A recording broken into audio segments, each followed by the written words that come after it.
Hey, how's it going, comic art fans? Another beautiful day here in Chardon, Ohio.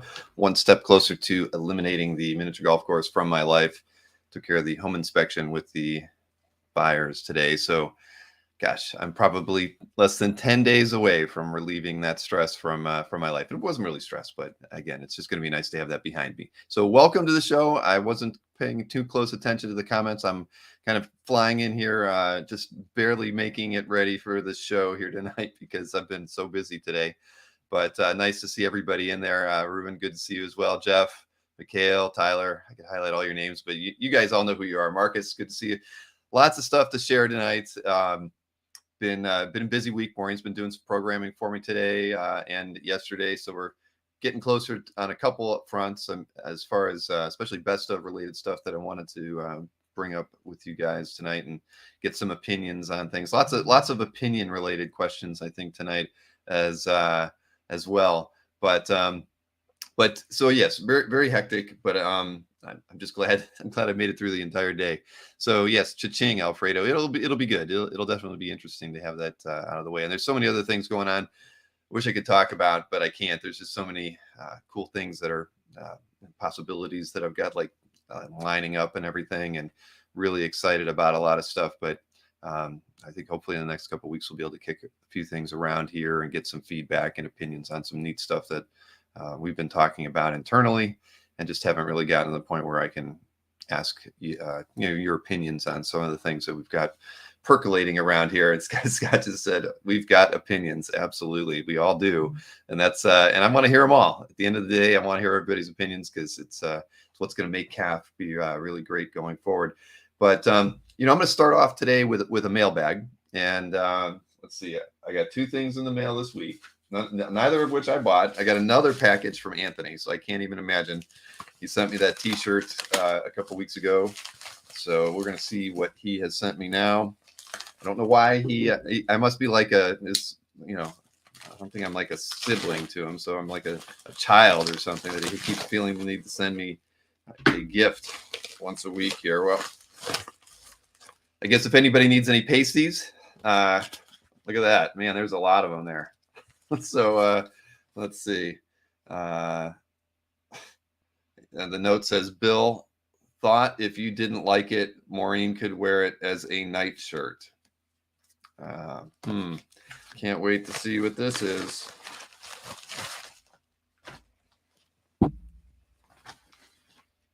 Oh, for God's sakes. I'm not wearing it. I'm not letting Maureen wear it. Look at that. Can you believe that? Why would he send me one of these? Like, I'd want to wear an old photograph of Anthony's six-pack on my body. Yes. That's enough pasties for a pig, Marcus. You're absolutely right. So yeah, see, everyone's speechless to actually get that. Thank you. Yeah, it's not really funny, to be honest. But there you go. He told me he was going to send me one of those cake break shirts. I told him I wanted one of those, but an Abtastic shirt? Come on. I am not going to wear that for all the money in the world. And maybe Ashton, my son, might like it. A punch in the gut. Yes, exactly. I could put, that's actually a good idea, Marcus. Maybe I could do a meme with that thing and some pasties. That might be interesting. All right, I'll work something like that. Ron says such a waste of money. I completely agree with you, Ron.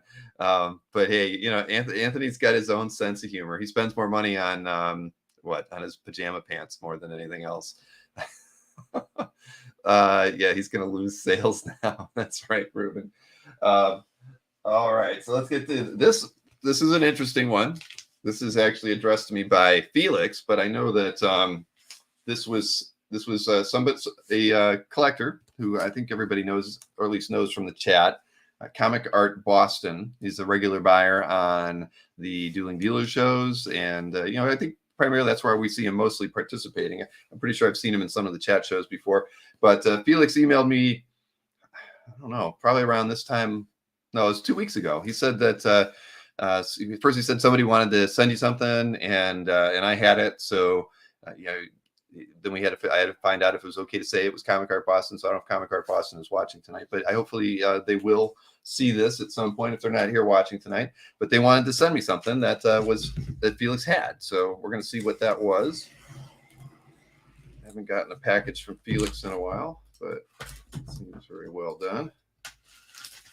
Get this open here.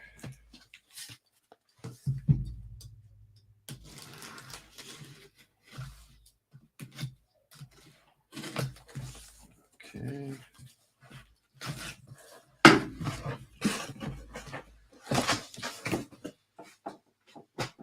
Need a bigger office.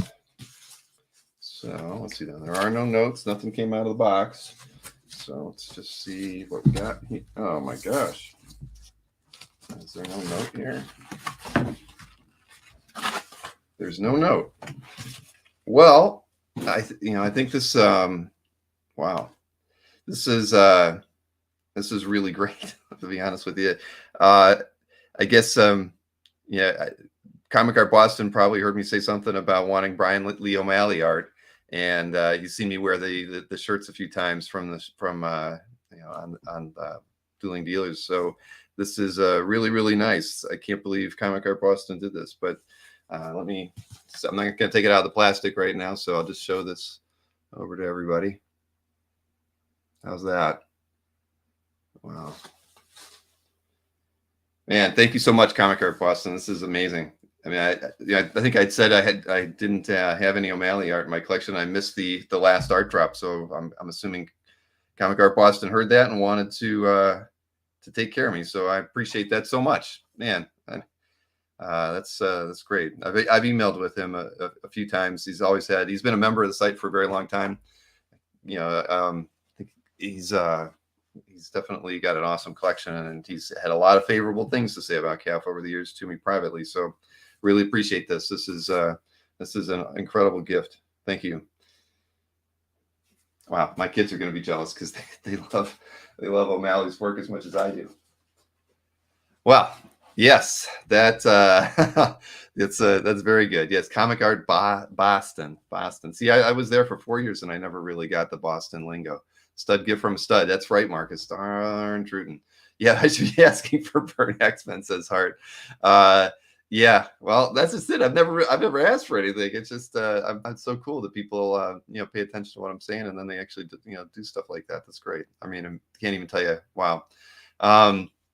So that's yeah. Thank you so much, Comic Art Boston. I'm going to shoot him an email this morning. Well, as soon as I get done with this show. So wow. So that's it. I don't have any other packages to open, but that's a perfect one to end on. And right, I opened them in the right order, Kevin. Thank you so much. That's very true. But yeah. So Khalil, hey, Heroes getting closer. That's right. Thank you so much. Exactly. The Heroes show is what we still have 4 months, but it feels like it's just around the corner. I'm ready for it. And I talked to somebody else about it the other day. Actually, Mark Hay, I was talking, which reminds me of something I have to do for Mark today during the show that I didn't put in my notes. But I even told Mark, he probably isn't planning on setting up there, but I suggested he come out. He's got a lot of friends I think that are going to be out at the show too. So yeah, there you go. Knights of Old says it's wicked good. Yes, exactly. Just the right lingo for that one.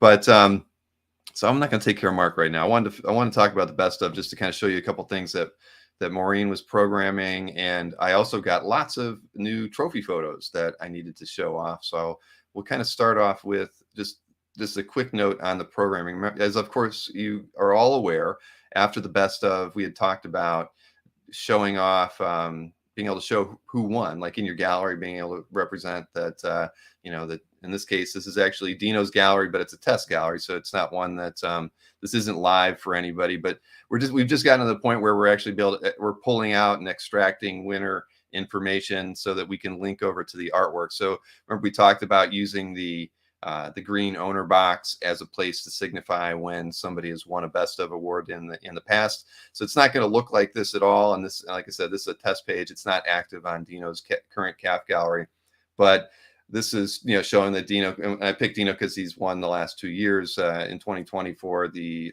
splash page, and then 2021 for the media artwork. So I was trying to see what it looked like with 2 awards. So I'm thinking right now what we'll probably end up doing is that, I don't want a vertical row growing out of this. So we'll come up with a special trophy graphic that isn't this.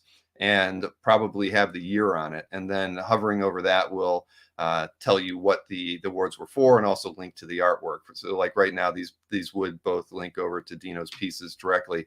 And once you get to the artworks, we're going to put the trophy, whatever that graphic ends up being, it'll be up at the top, signifying what year it was from. And also that will link back to the awards for, link back to the main page for that year. So like this is, let's see, I can go back over here. So it would link over to let's say the 2021 awards.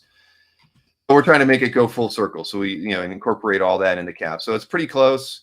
Like I mentioned, it's not going to look like this, but we've got the data on there. That was a big thing. I just asked Maureen, get me the data, and then we'll figure out what we want to do with it. But I think everyone would agree in this space, because there's not a lot of room and we don't want to fill it up with a lot of text, that I think ending up with a horizontal row, kind of going from from newest on the left to awards after that to the right, would be better with a year signifier in front of it.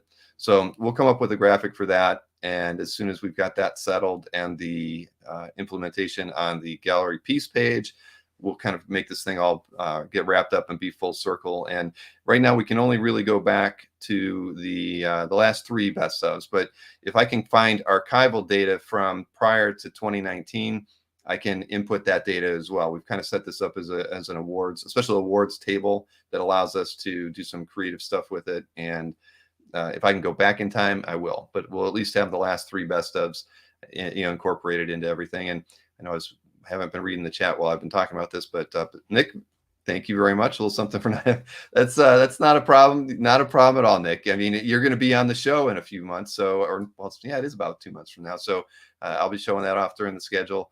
When I show that in a little bit. And Ron Lynn, thank you, of course, as always. Nice to see you. I feel like I haven't seen you in a few weeks, Ron. I was actually going to shoot you an email to see how you were doing, because I felt like I haven't seen you in the chat.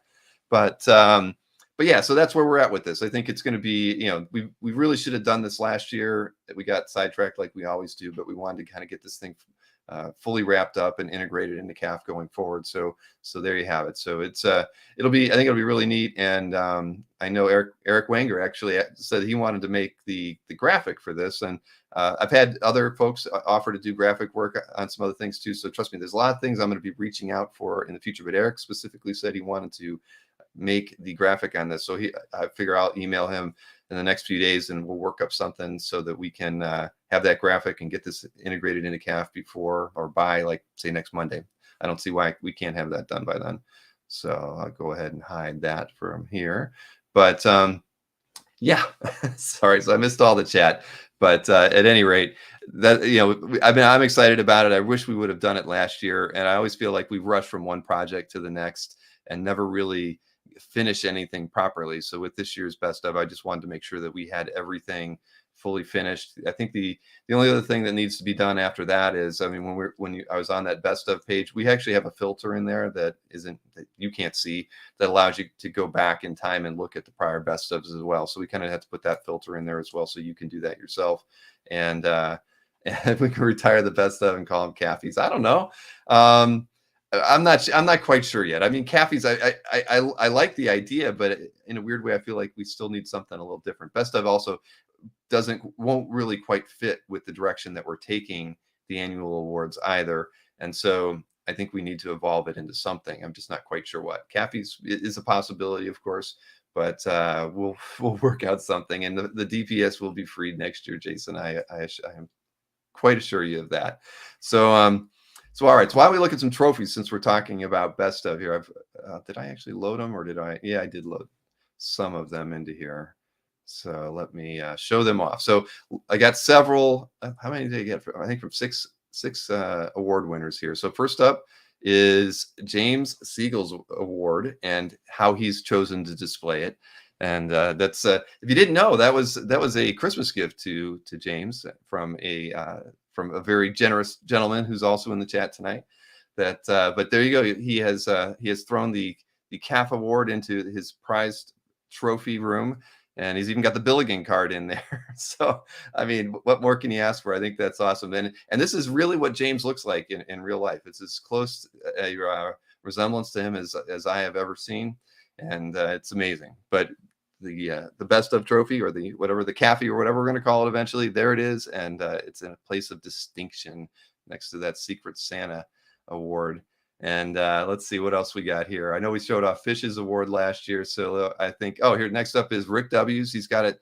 I'm guessing that's a sword. He's got it right next to. So two weapons there, right on his mantle next to Zek and Simonson piece, and a piece from Heavy Metal. Looks like animation art there as well. So another place of distinction for the trophy.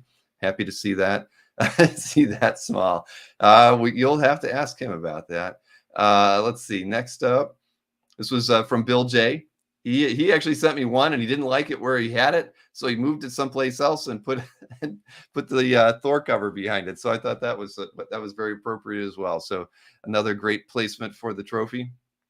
And then we got Jeff Dunn. He put it next. He took it. It's probably on his desk here, but that's pictured with the art that won the award in the, what was it, the best commission and convention sketch. No, it must have been commission award. I don't recall. I don't have the list in front of me, but that was the award and the art that won it. So the next up, of course, is Dino. Dino, look at this place of distinction, right in the corner of the room.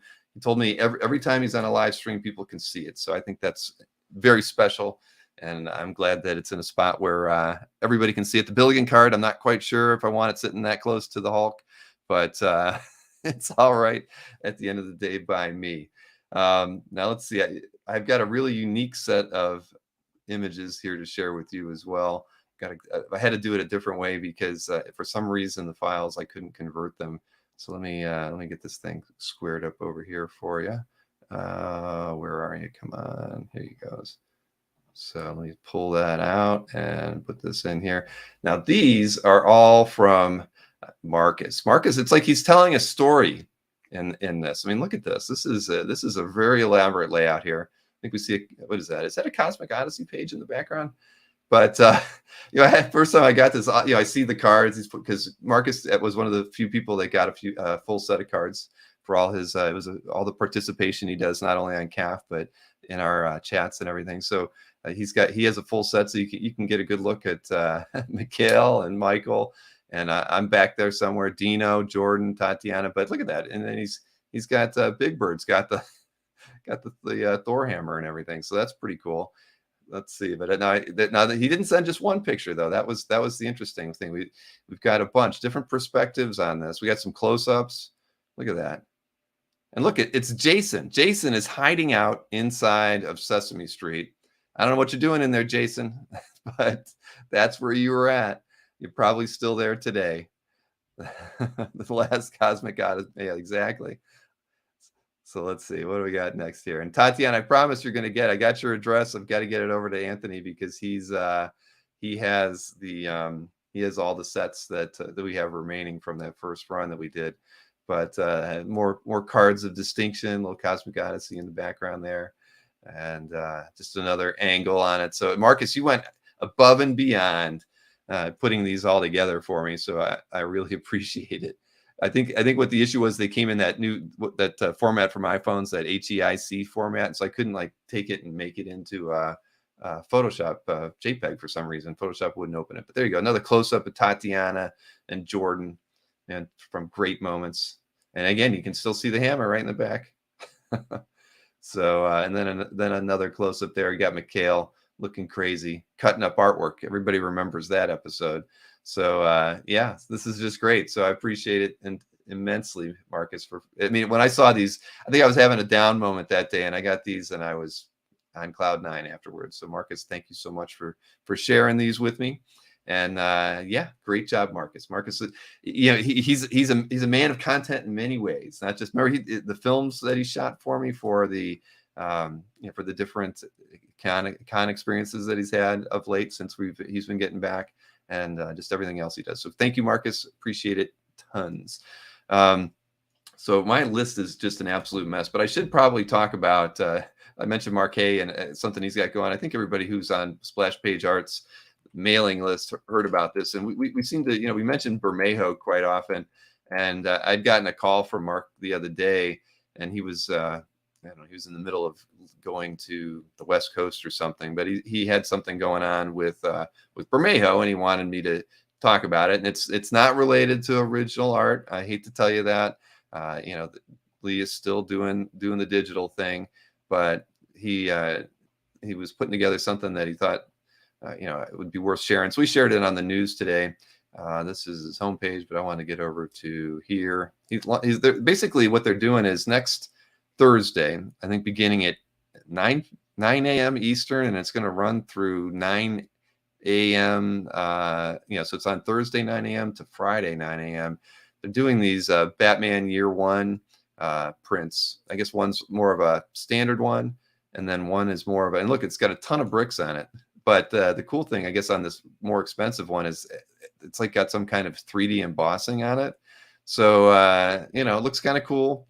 But I guess what they're doing is they're going to take as many orders as they get between the 8 a.m. on Thursday or 8 a.m. Central to on Thursday through 8 a.m. Central on Friday. And whatever that is, that's the run that they're going to do on the sets of prints. So they've got this one that's like a 3D styled print, and then the same one that's just more of a nicer one, but it's not three-dimensional. So he's got that going on with Lee. I guess they have been talking about potentially doing a few other things to kind of get him, kind of back into, I don't know, splash pages realm, because of, the work that he's been doing digitally. So this is something that they're going to try first, and then no NFT included, Marcus, sorry to say, but so yeah, I told Mark I'd have him on next week, to kind of start the show, since there'll be like a few hours left. I said, hey, sure. I haven't talked to Mark in person in a while, so I'll have him on to kick off next week's show. But there you go. That's something that's another person experimenting with something else, especially with artists moving towards digital. It might have been, I don't see any notations on these that they'll be like remarks. I think that would be something that would maybe interest some of us a bit more. But hey, this looks like the only Bermejo stuff that is going to be coming out that's available to purchase. And it's what is it? I think the Batman movie opens the next day. I think that was why they kind of timed it from Thursday morning till Friday morning, because of the imagery here, of course, and the Batman movie launching. So there you have it. I have addressed Mark's thing going on, but I'll have him on next week. We'll talk about it too, and I pitched a couple ideas to Mark about Comic Art Live, which if Tatiana's still watching, she'll be on my list to talk to about that kind of stuff as well. So hopefully, I don't think he and I will have anything that we can kind of talk really about, but we're trying to plan ahead. Like I told you, Comic Art Live in May is going to be a lot more. It would be bigger and well thought out and more well planned than I think we've ever done in the past. So hopefully, I don't think we'll have something cool cooked up here for everybody, Tatiana included. So I will be reaching out to you, Tatiana, probably next week to go over a few things. Hey Nick, nice to see you, man. And yes, everybody hit the thumbs up for me. So all right, so I got all that out of my way. Lots of other stuff. I got my mail call, but a couple stuff. I want to go over the schedule coming up, just because there are lots of.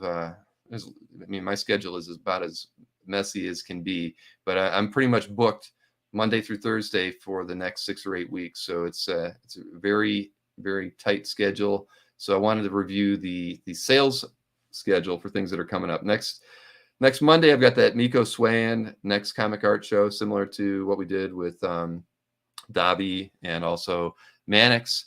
And I'll ask you guys actually a question about that show format when I'm all done with these. But main shows outside of the regular dueling dealer stuff coming up, I do have a show the Saturday after next with Dennis Cohen. I have always said his last name is Cowan, but that's probably my Midwestern sensibilities out there. Fortunately, I was corrected by someone else before I talked to Dennis personally, but it is actually Dennis Cohen. So Dennis has sent me some of the artwork that he's going to have on display. That'll be for sale. Primarily it's mostly interview and art sale, where but he sent me some of the work. Right now he's kind of sent me a lot of art. It's all published that he sent me so far, and most pieces are separate as far as a penciled page and an inked page. I'm not sure if that's his normal working style, but I guess maybe he likes to pencil, and they're very complete looking pencils, and then maybe he lightbox it to do the inks. But that's what he sent me so far, and almost like complete books. It's weird. I don't know. Okay, I won't say complete. Let's say consecutive pages from a couple books, and a Lobo book and a Batman book. And so I kind of emailed them saying, well, we might, I don't know if we want to do all consecutive like that. We might want to put a little variety in, see what works, and then next time we come around, if we do it again, then maybe you know, we'll know better what you guys are most interested in with Dennis. There you go, Ruben. I finally, yeah, I had a really weird feeling that you would be the one to correct me, because I've said Cowan before so many times, but yeah, Cohen. So that should be a good show. But I'm interested to see what he sends me the next couple of days, because they told me that I would have all the artwork that he was going to be presenting by Monday. So should be interesting, but hopefully I get a little bit more variety. He didn't have any.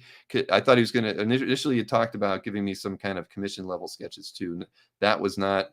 Well, that's not true. There was one in there, but I was thinking it was going to be more like Howard's show, where there was maybe it was all almost commission style stuff. So we'll see. But that'll be a good show. Then on the March 7th, the following Monday after Dennis's show, there will be a amateur dueling dealer show between Matt Kennedy and Jordan Joanno.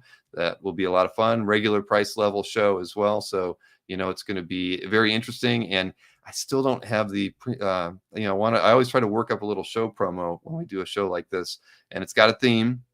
So hopefully I'll be able to put that together this weekend, and I'll get that up on YouTube by Monday as well. I'm not going to tell you what it is, because it's too good, and it has to be shared in a video format. So I should have that available for everybody to digest on the last day of February.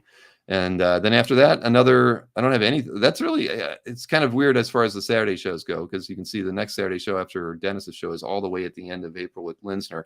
But between that, I will have Next Comic Art again on, and Jiggy has not given me whom, but I'm expecting it to be all of the ladies in his lineup, and it should be an interesting show. It's Women's Month. He wanted to try to get some of his creators that he hasn't had on the streams in the past.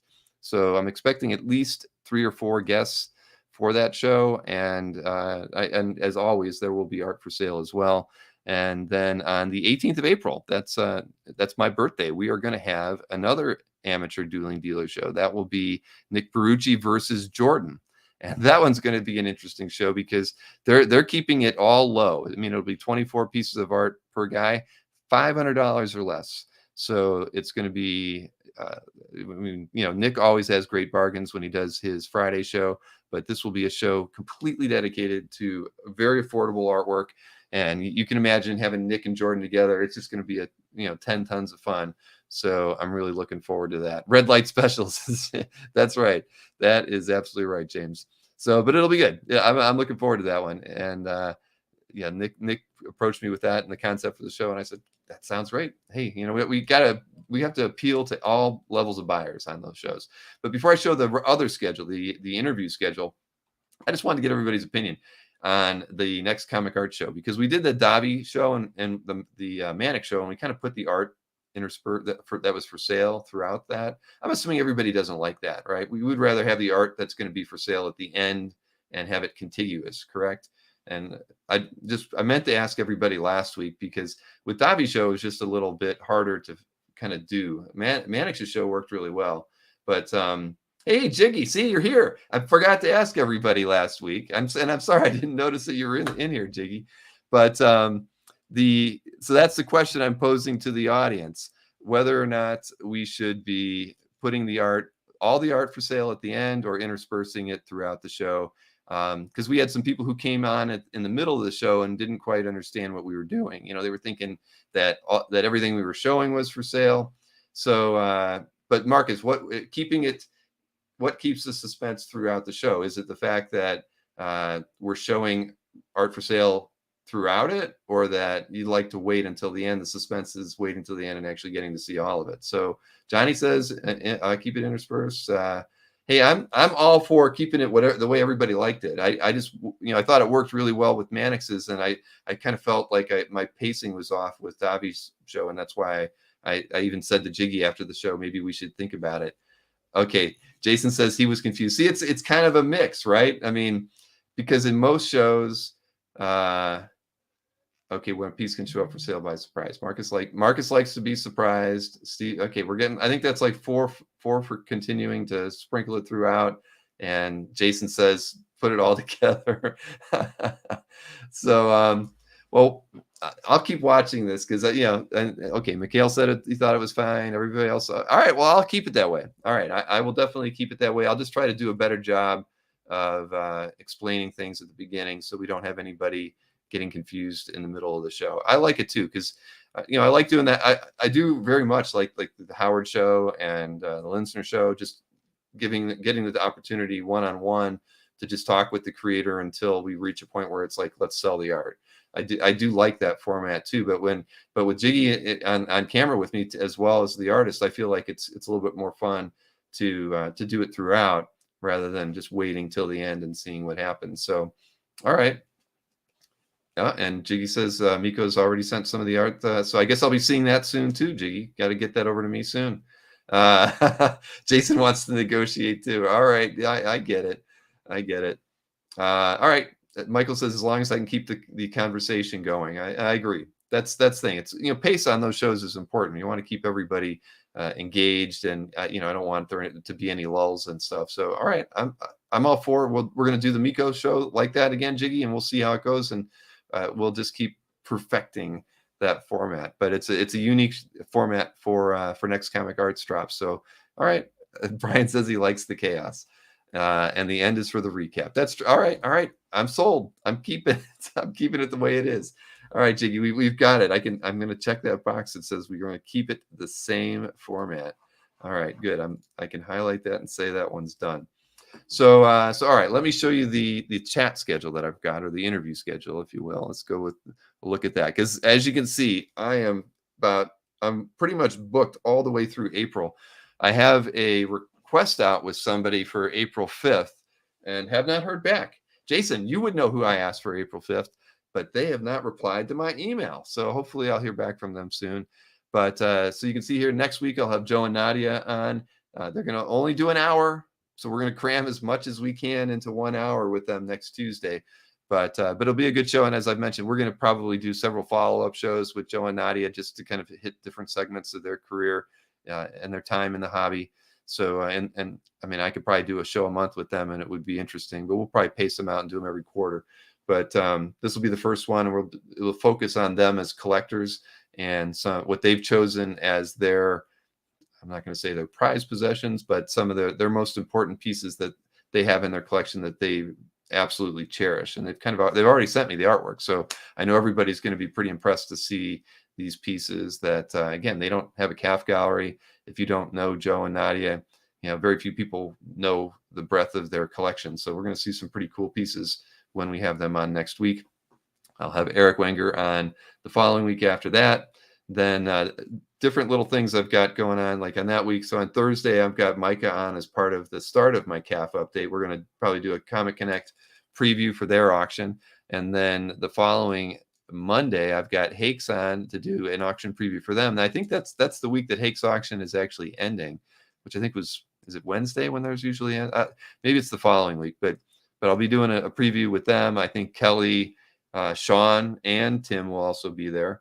Then I will have Sean Gordon Murphy and his rep Jeff M on the 15th. That's going to be a lot of fun. We'll be talking about partially about Sean's career, and then partially about how they choose to, essentially price themselves in a market that, like we see today. That was kind of what started the conversation between Sean, Jeff, and I about the show. They had some comments on how they approach, their pricing, and how they when they see the market shifting, how they try to adjust accordingly on the fly.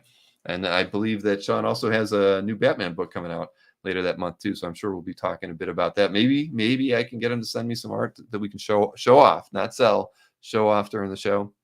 Then the following Monday, we've got that great debate, the top 5 X-Men artists that I unfortunately started from a conversation a few weeks back, and Larry and Jason are going to be joining me. I don't know if we'll have any other guests as well, but we'll see. But it'll be a great debate, and we'll all talk about our 5 favorite artists from the X-Men runs, and also, why and what really kind of founds those decisions on what helps us decide, who our favorite artists are. So I think it'll be an interesting discussion, and one that I think can branch out into a future discussion similar to that one.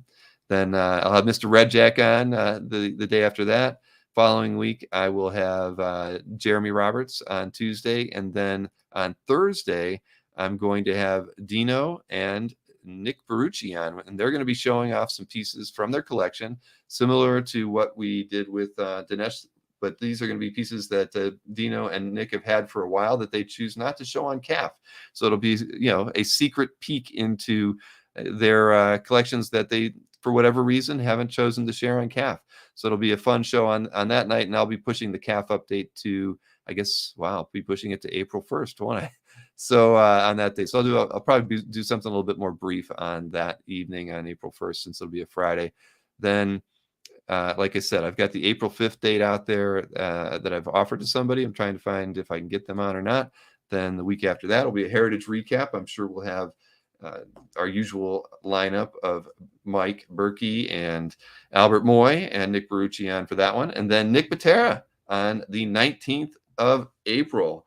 Nick's been in the chat a lot over the past year, so I'm really looking forward to getting to meet him in person on here, and also doing some talking about his art collection and other things going on in Nick's world. And then finally, to round out April on my Tuesday schedule is Josh Raybuck, who is the owner of Modern Mythology Comic Art. And I have never talked to Josh. We've emailed a few times, so he and sorry, a little messed up here, but he and I emailed literally right after a couple shows ago, and he offered to be on the show, and I said sure. So we're going to talk a bit about his career as a rep, and also talk a bit more about him as a collector. We'll see some pieces from his collection probably that we haven't seen before on CAF, and it should be pretty good. Man, I'm missing all the chat. I'm sorry when I'm reading through my list here. but again, so a very, very busy schedule, and regrettably, I've been asked by a lot of people to get on, and I'm not quite ready to start my May schedule yet, but I'm getting there. I think hopefully, probably next week, I'll be able to get back to all the people who have shot me emails asking to be on the circuit of interviews, and I'm just going to post it here one more time because per Jason's request, he asked me to start a calendar. And so I did start a Google Calendar of all of my upcoming talks. So anybody that wants to, I think you can subscribe to it and add it to your calendar. Feel free to do it, but I'm going to do my best to keep that up to date and hopefully fill out the descriptions a bit more as I get closer to them. But at least this will at least outline everything that's upcoming. I can't always create a thumbnail for every show and put it out there on YouTube weeks in advance. So at least if I can keep this here, it keeps me honest so I don't double book anybody. But anybody who wants to kind of keep an eye on what shows and sales that we've got coming up, I didn't start tagging them properly yet, but I wanted to kind of tag every sales show with a green dot. And so, I'll work on that and try to do a slightly better job. But that's out there. And like I said, I haven't gotten it into May yet as far as any of the special stuff, as far as guests lined up. But I'll start working on that soon.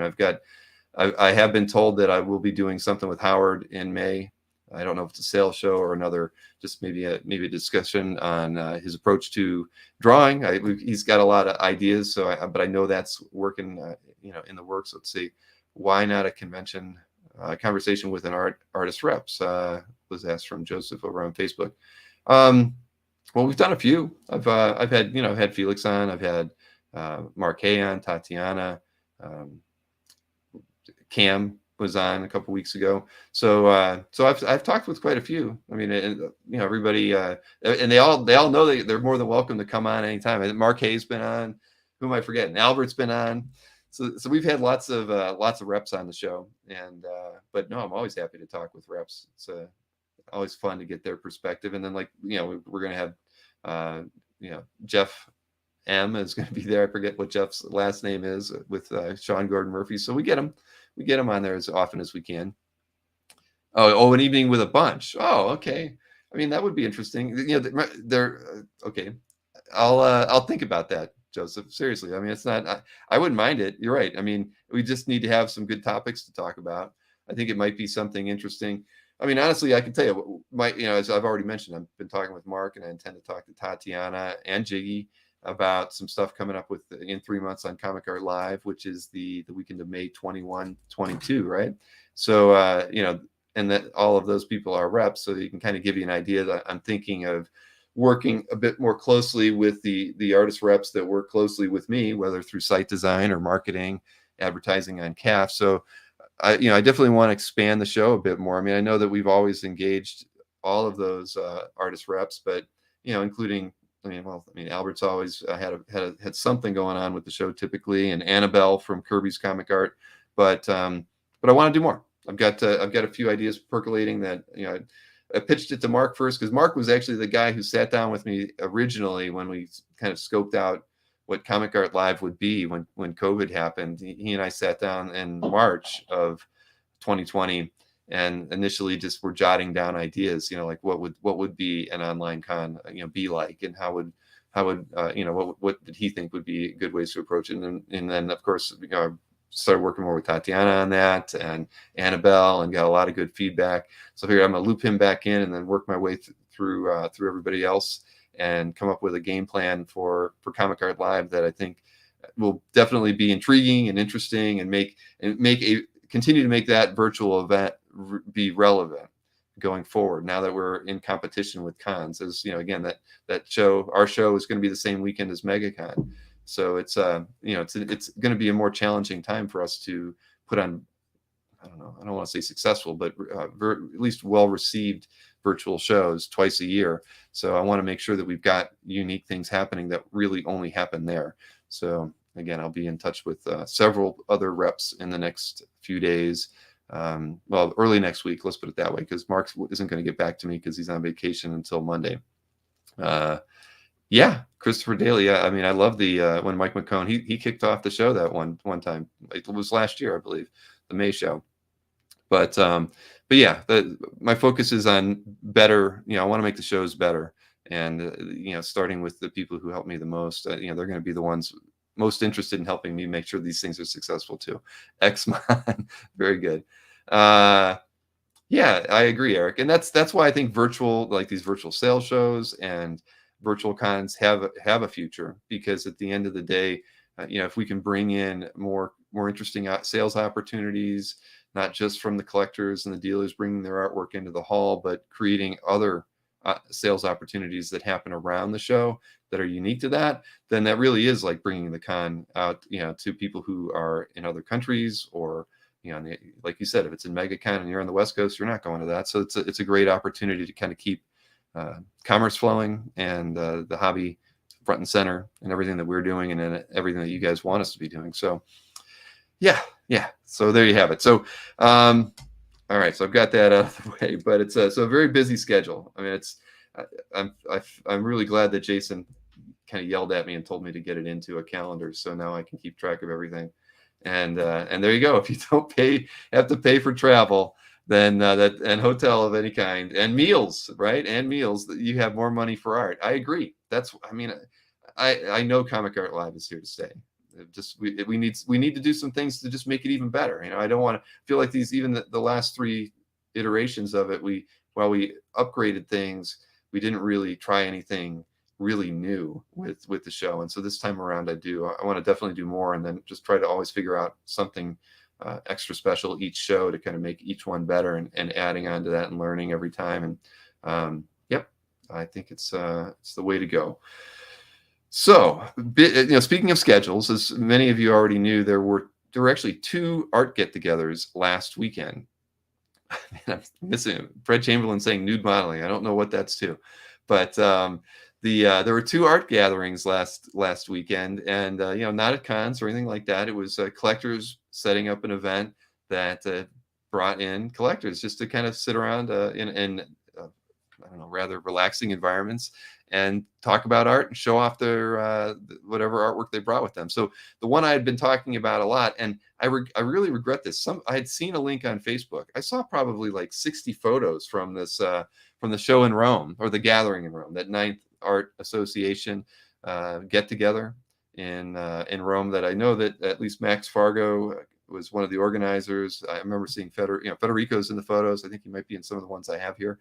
But if anybody has the link or can find that, because I looked all over the place like the hour before the show trying to figure out where I saw that. I would have thought it was posted to one of the Facebook comic art groups, but I can't find it. But there were a lot more better pictures than the ones that I have here. But these are the ones that Max did send to me. So I figured I'd just show a couple off here.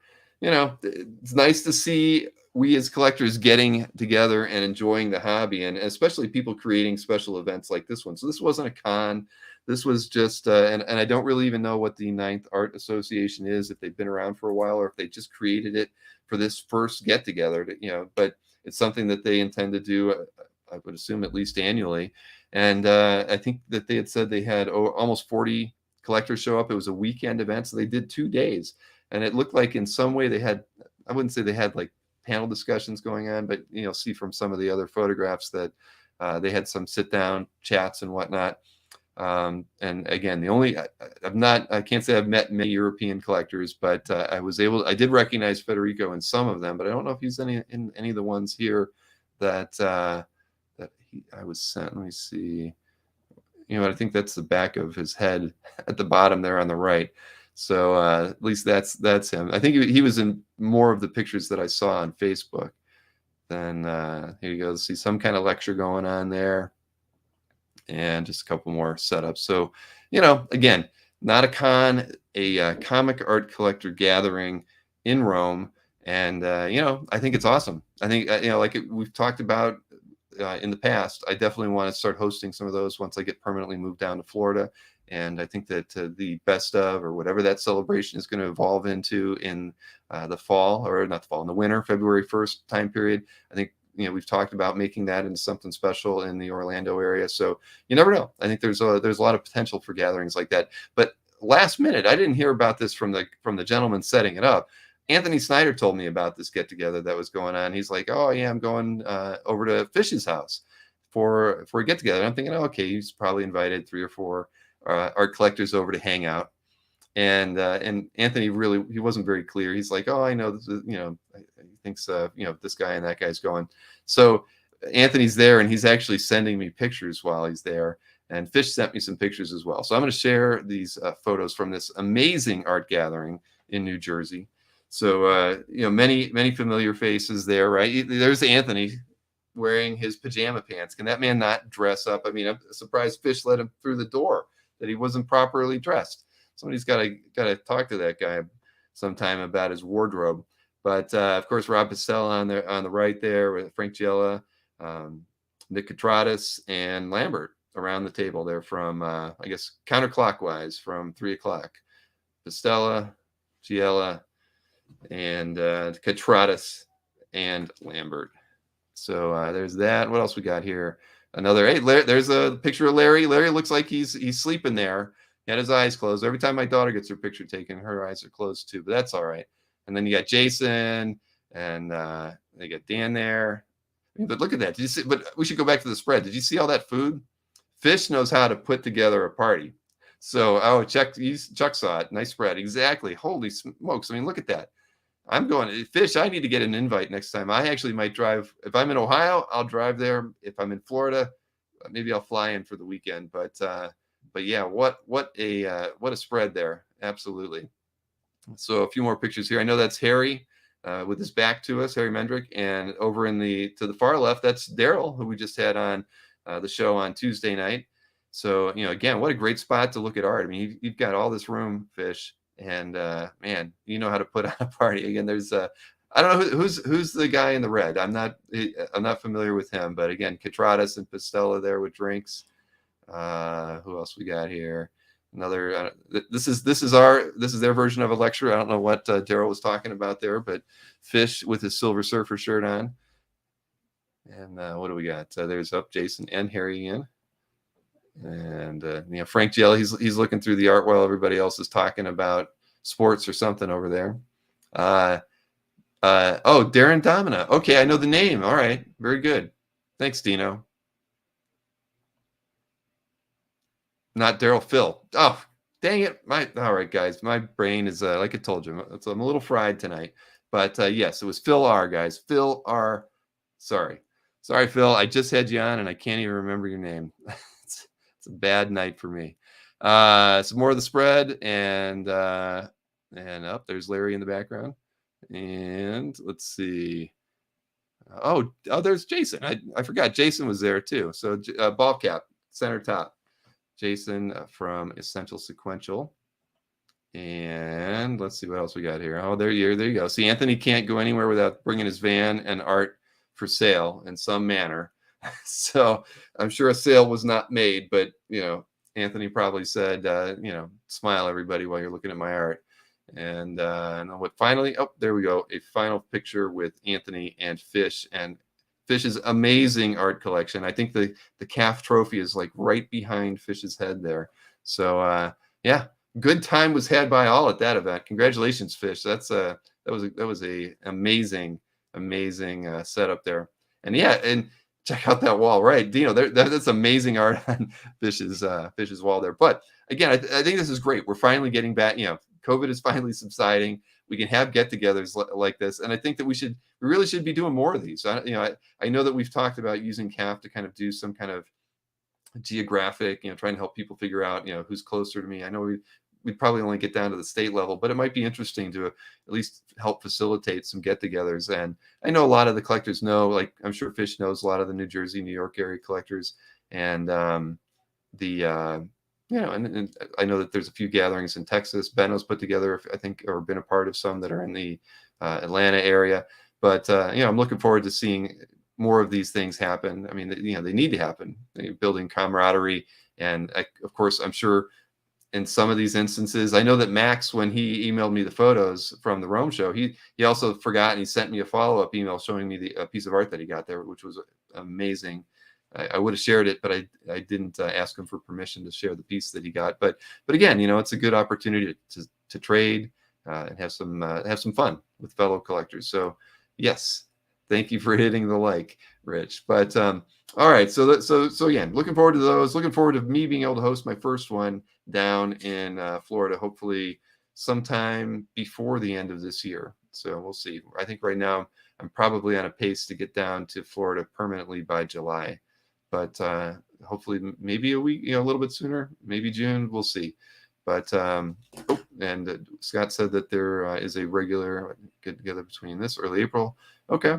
And we all know about the big gathering at Heroes. So might as well look at a couple scheduled things. I already showed off when we're doing the Comic Art Live, but as a reminder to those of you on the West Coast, this weekend is the show, the San Francisco Comic Art Show, Sunday only at the Doubletree Hilton.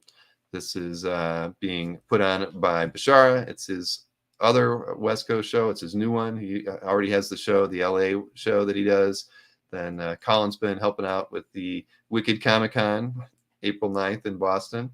And that, of course, should be a good show. I think I don't recall everybody, but I know Bisley's going to be there and a few other artists. Comic Art Con, the 23rd of April. Don't forget about that.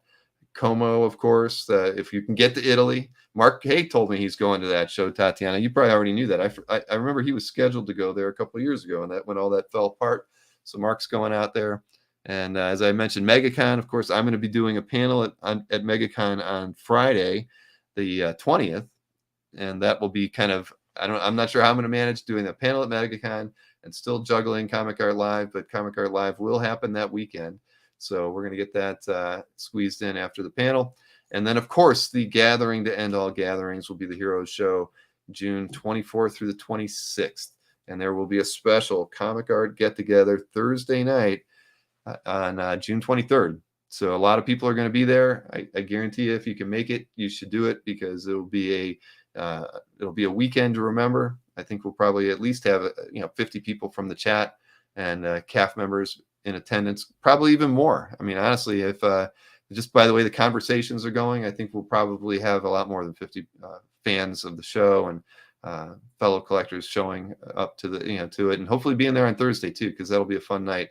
Because we know Friday and Saturday will all be focused on activities around the show and the hotel. But I hope everybody that can make it gives it a try, and we will have a great time together. So, yeah, so there's that. That's schedule wise. Now, before we get into the best of kind of talk, I should probably remind everybody, because it's my duty. Oh, well, a couple things I should talk about. One, I did email with Nick's people today and was asking about the fulfillment on the Indiegogo. And I believe that those of you who have things that didn't need to be signed will be shipped out early next week if they haven't already begun shipping out. I was notified of something coming my way where I'll be signing stuff. So I think, we're pretty much kind of right on schedule with the delivery of those Indiegogo books with my likeness on it. So for those of you without anything signed, I would expect you should be getting them sooner. And anybody that picked up anything that needed to be signed, I'm getting a package really soon, and I'm not sure how it all works, but I'm sure I'll get everything signed and back to them, and then everything will go out to the appropriate people. So that's in the works and should be close. I mean, a couple weeks and it should be all delivered to everybody. Then of course, don't forget about the Dueling Dealers trading card set that we have going out there as a Kickstarter. I'll just put the link out there for you. It's still got 3 weeks to go, so anybody who wanted to get it, don't worry, it's not ending anytime soon. We've already had several sketch card options out there that have been selected, so that's going to be fun. And Marcus asked us about whether or not we could do, where they can make a request for characters or whatnot, and probably even who would be the one to draw it out of myself, Mike, Sharon, or Anthony. And yes, we'll accommodate all of that to anybody who picks up the sketch card option, so you can pick the character and who you want to draw it. We'll do that. So, but there's the link in the chat to Kickstarter, and again, it's got 3 weeks left. So, and right now it's just below. I ended up putting in some reward tiers. So if we get to $1,800, I'm going to add another 20 cards to it to bring it from 60 to 80 cards. So it'll be fun. We just want to have a good time with it, and I know that everybody enjoyed those. They got to see some of those first sets. Really, really like getting them. Tatiana, I promise you're going to get yours soon, and so we're just having a good time with it, and I hope everybody appreciates the effort that goes into those, because it is fun. Those shows are fun. I think everybody enjoyed last night's game related, arcade related show. That was fun. Both my daughter and Ashton put a lot of effort into the videos for that one, because I was so busy with other things. But it was a good show. We actually had a really good time. Then and the show on Monday between Kat and Sharon went pretty well as well. It was interesting, different dynamic than I'm used to with having Anthony and Mike on screen. But Kat did well. She was a lot more relaxed than she let on going into it. She was talking how she was feeling very, very, very stressed out about going live on camera. But yeah, it was a good time. And thanks, Brett. The memes were good. We talked about actually modifications to the memes so that we can kind of have a couple ongoing concepts, especially with the crane machine for sure, and different variations of what we did there, and also on the Whack-A-Dealer one. That was pretty good. So yeah, Kat was great, and Sharon too. Thanks, Varaga. I'll pass that along to them. I'm sure they're not watching tonight, but let's see what else I got for you. So other than the Kickstarter, they're actually, and I apologize if Ruben's still in there. I'm sure he is, but he had texted me through Facebook, and I just haven't had a chance to reply to him. But we had that conversation last week about comments and comment editing. I mean, I thought everybody was strictly talking about you being able to edit your comments, and so I think Ruben might have been talking about that, but he was also talking about how we used to let you, and I do know this, we used to let you edit the comments that you were replying to, because remember, you can comment and quote or not. You can just comment on a piece. So and Ruben, yeah, he's here. Okay, so yeah, we did used to have the reply and where you can comment and carry over a quote. The reason we got rid of that, and we got rid of it probably like 6 years ago, was because there were actually people abusing that, where they would actually change what the quote was that they were replying to. So and so a couple of people got mad, where they were like, I didn't say that, and he's making it look like I said that. So I actually, and it happened like enough times that I thought, this is crazy. I mean, I would never do that. Why would somebody abuse and modify someone's quote to change it to reply to it? And after I got like the third or fourth one, this is like over a 3 or 4 month period, I was like, this is just goofy. I'm not going to let people modify the prior quote to do that when it was because they were screwing it up. They're playing around with it, and I just decided not to. So that's all. So Ruben, I didn't know what. I guess either I misunderstood, but I was talking about you being able to edit your own comments to a piece. You were talking about editing the reply to another person's comment, which were two very different things. So Right, exactly. Marcus is too weird. I'd only change spelling. Right, that's what you would think, but it was that's right. See, exactly, Dino. It was stuff like that, and it was making. And if it was the person whose art it was who was getting mad, or it was the guy whose quote was getting turned around, I can't even remember. But it just I finally was like, all right, that's it. I'm not listening to this. Is one complaint on CAF that I don't want to listen to anymore, and so I nixed it. So it just wasn't in the cards, unfortunately. I couldn't keep it going on there, but I do believe, I know, right, Ruben, it's true. I mean, it's of all the dumb things, but it's those kinds of things that drive me crazy about CAP. It's that kind of maintenance and customer support that or complaints that I don't like having to deal with, and so that's why I got rid of it. But I do firmly believe that I probably should make editing one's own comments a feature. There's people who sometimes accidentally hit the comment button 3 times, and so their thing is triplicated in a piece of art, which they hate, or they do make a misspelling and they'd like to fix it. So so at any rate, I think putting the ability to edit one's own comments makes a lot of sense. You own it. You made the comment. You should be able to fix it if you made a typo, and or if you added it 3 times accidentally, you should have a way to delete the 2 that you didn't, the 2 duplicates. So definitely, I haven't talked with Maureen about it, but you love the triples. Well, it gets you in the most commented page easier when that happens. Because the funny thing is when it happens, people generally don't know it. They leave a comment, and our system isn't so robust and slick that it keeps you in that. Like you make a comment and you're right there, right, and you're in the comment section. If you leave a comment, you're put back at the top of the page. So some of those people who think their internet's dead and they hit the comment button 3 times, they never scroll back down to see that it got triplicated. So they don't even know it. And then the ones that do are the ones that get really upset that it happened. So yeah, that can happen that way, Hart. But I know everybody likes the triplicate comments. All right. And Damon, yeah, no, we are. I told everybody at some point I'll share some pictures of the house, but I bought a place that is really meant for entertaining. It might not be as great as Fish's, though. I don't know, but it's good. I'm glad Fish says I'm invited. He's getting to his next get together, but yeah, the place the home that we bought, it's it's not a mansion by any means, but the main room. It doesn't look like it from the outside, but on the inside, it looks like an A-frame home. And the main room is about, I want to say it's 70 by 30, and divided by like this, like a ski lodge-ish kind of fireplace that's open on both sides, chimney up the middle.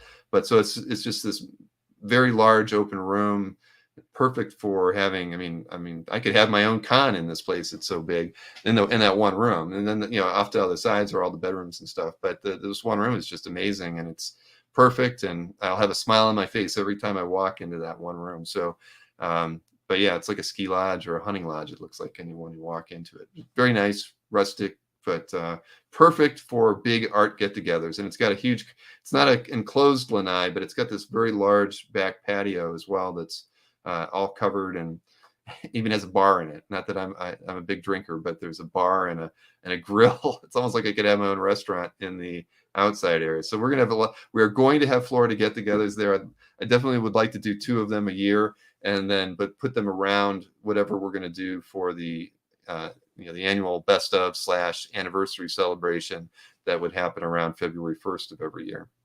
So yeah, I'm going to make it a thing. Getting out of Ohio, I'm freeing myself up, and I'm going to enjoy the hobby in ways I've not been able to in so long. There will be no tiger sanctuary on the property, although there are 5 acres. Maureen has threatened to have a few farm animals, but tigers are not in the list. So yeah, it feels like a Swiss chalet in an interesting way. It's really cool. It really is cool. I'll show some pictures of it next time. But yeah, I'm looking forward to it. It's really driving me crazy that it's a slow process to get my home here ready to sell, and getting chips, the mini golf sold, was the first step. So get that out of the way, then I can focus more on this house, just to do a few things here, and then I got a lot of stuff to pack up. But yeah, it does sound great. It really does. And you obviously everyone will be invited when we get these things rolling.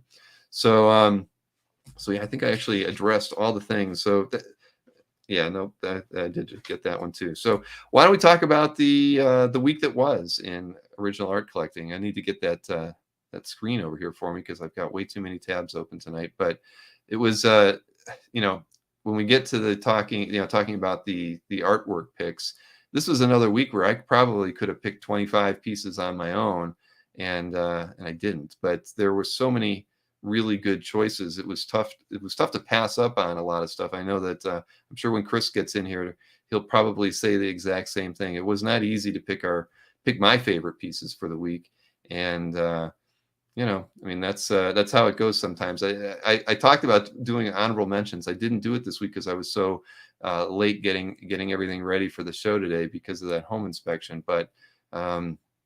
But I've got everything geared up for the report. So this is going to cover the period from the 14th through the 20th of February. So a very average, kind of mediocre week for sales. Did I do honorable mentions? No, I didn't, Michael. I wish I did. I should have, but maybe I'll show some. I definitely can show some because I know we're kind of moving along at a good pace here tonight.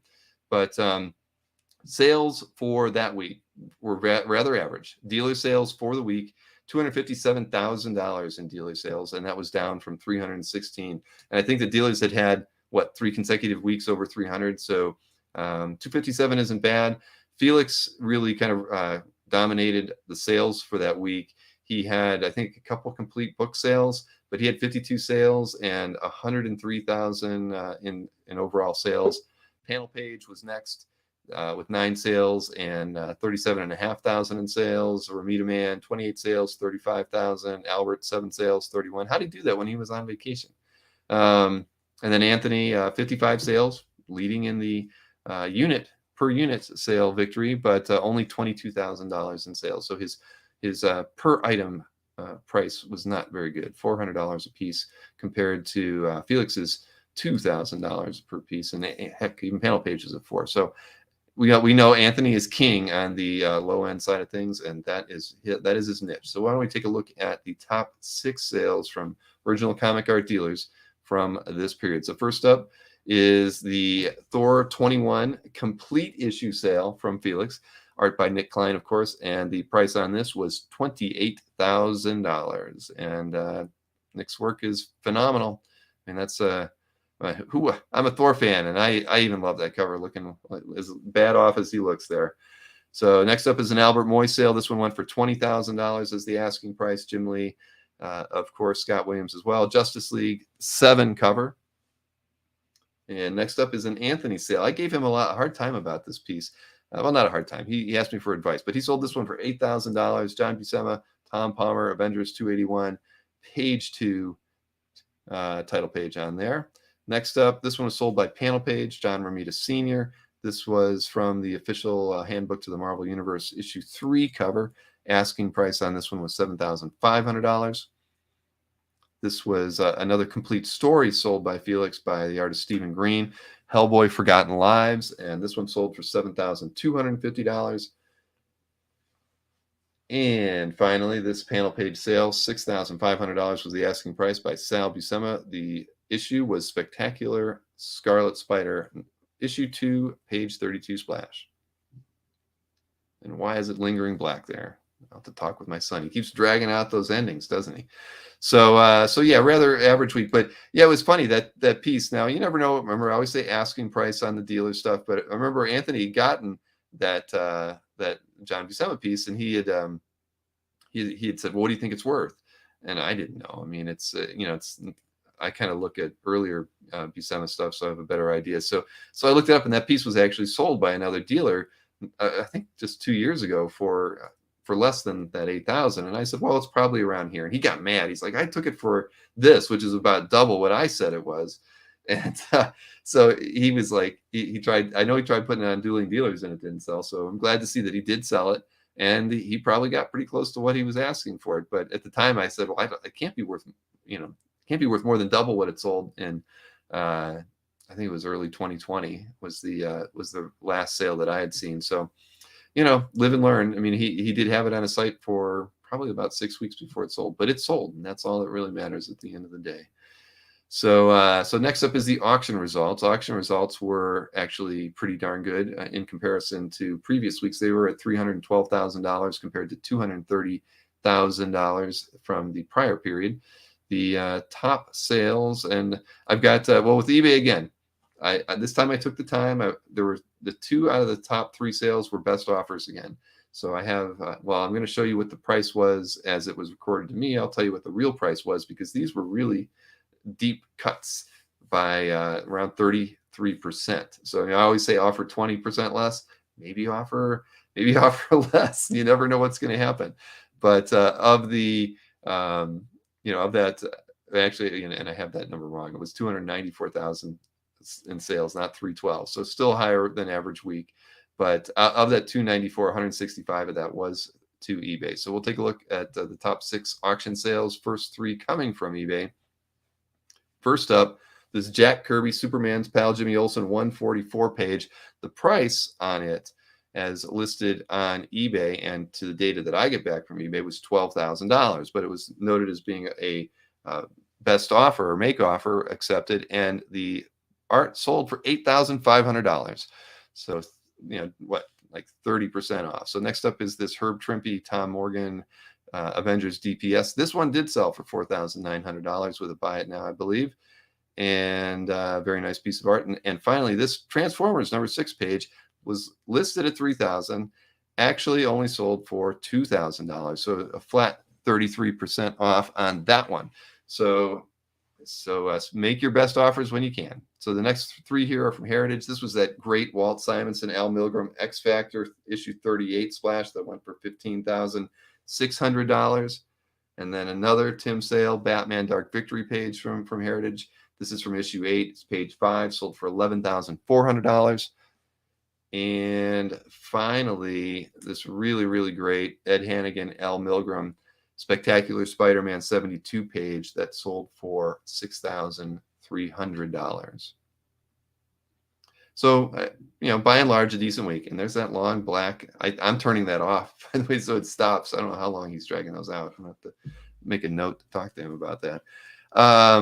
But again, it's surprising that how many make offers or our best offers are getting accepted through eBay. And this time we've seen them typically in that 20 to 25% range, but in both those cases, that was 33%. And I don't know how much back and forth. I've never made an offer on an eBay auction, but I'm curious, could somebody have offered 40% less than asking and then they get countered, or do they just get rejected? I'm not sure how eBay works those, but 33% off, I mean, I'm sure they're right where they should be at the 33% off. But again, it just goes back to showing you that you've got to haggle even on eBay if given the opportunity, because somebody else will beat you to it. So Damon was asking, Bill, do you know how to check the eBay price without asking the seller? Yes, I can. Let me give you the link. I'll put it in the chat here for you. The domain name is 130point.com. Now, if you go to that site, I mean, it's a messy site. You actually have to click on a link that says something like, what does it say? I'm just going to go over search eBay sales. But when you go to that page, there's a drop menu that lets you filter. Like, you'd think you'd want to just set it to collectibles as a top level category. Do not set a category on it, because their search doesn't work if you pick a category. But if you literally copy the whole title to an eBay auction that had an offer accepted on it, and you put that into the keyword search field, the first field, and search on that, you will get you'll see the original price as well as the accepted price. And I can't tell you how long that's going to work. This is the only site out there that still actually has it, and it's only because their programming is written so poorly that it's allowing it to happen. They've not integrated eBay's new category structure in their system that eBay implemented about a year ago. And because they haven't done that, the thing actually works. So I can't tell you how long it's going to work, but it is the only other place. It's the last place online that I know of that allows you to do that. So So yeah, but a valuable resource to use for now, because I'm sure a lot of you that do research on stuff, you're going to be finding things with the offers being made on stuff that I'm not reporting here. So definitely bookmark that and use it for as long as it's useful. And but again, no guarantees on how long you'll get to use it, because it has a shelf life. eBay was supposedly expiring the APIs that ran those searches, and so I don't even really know why it's still running. Some of the things I used to use, some of the things that did get expired. So use it while it's there and enjoy it, because it won't last forever. All right. Well, I see Chris Snork is in the green room, patiently waiting. So let me bring him in. Hey, Chris, how's it going? Good evening. I'm well. How about you?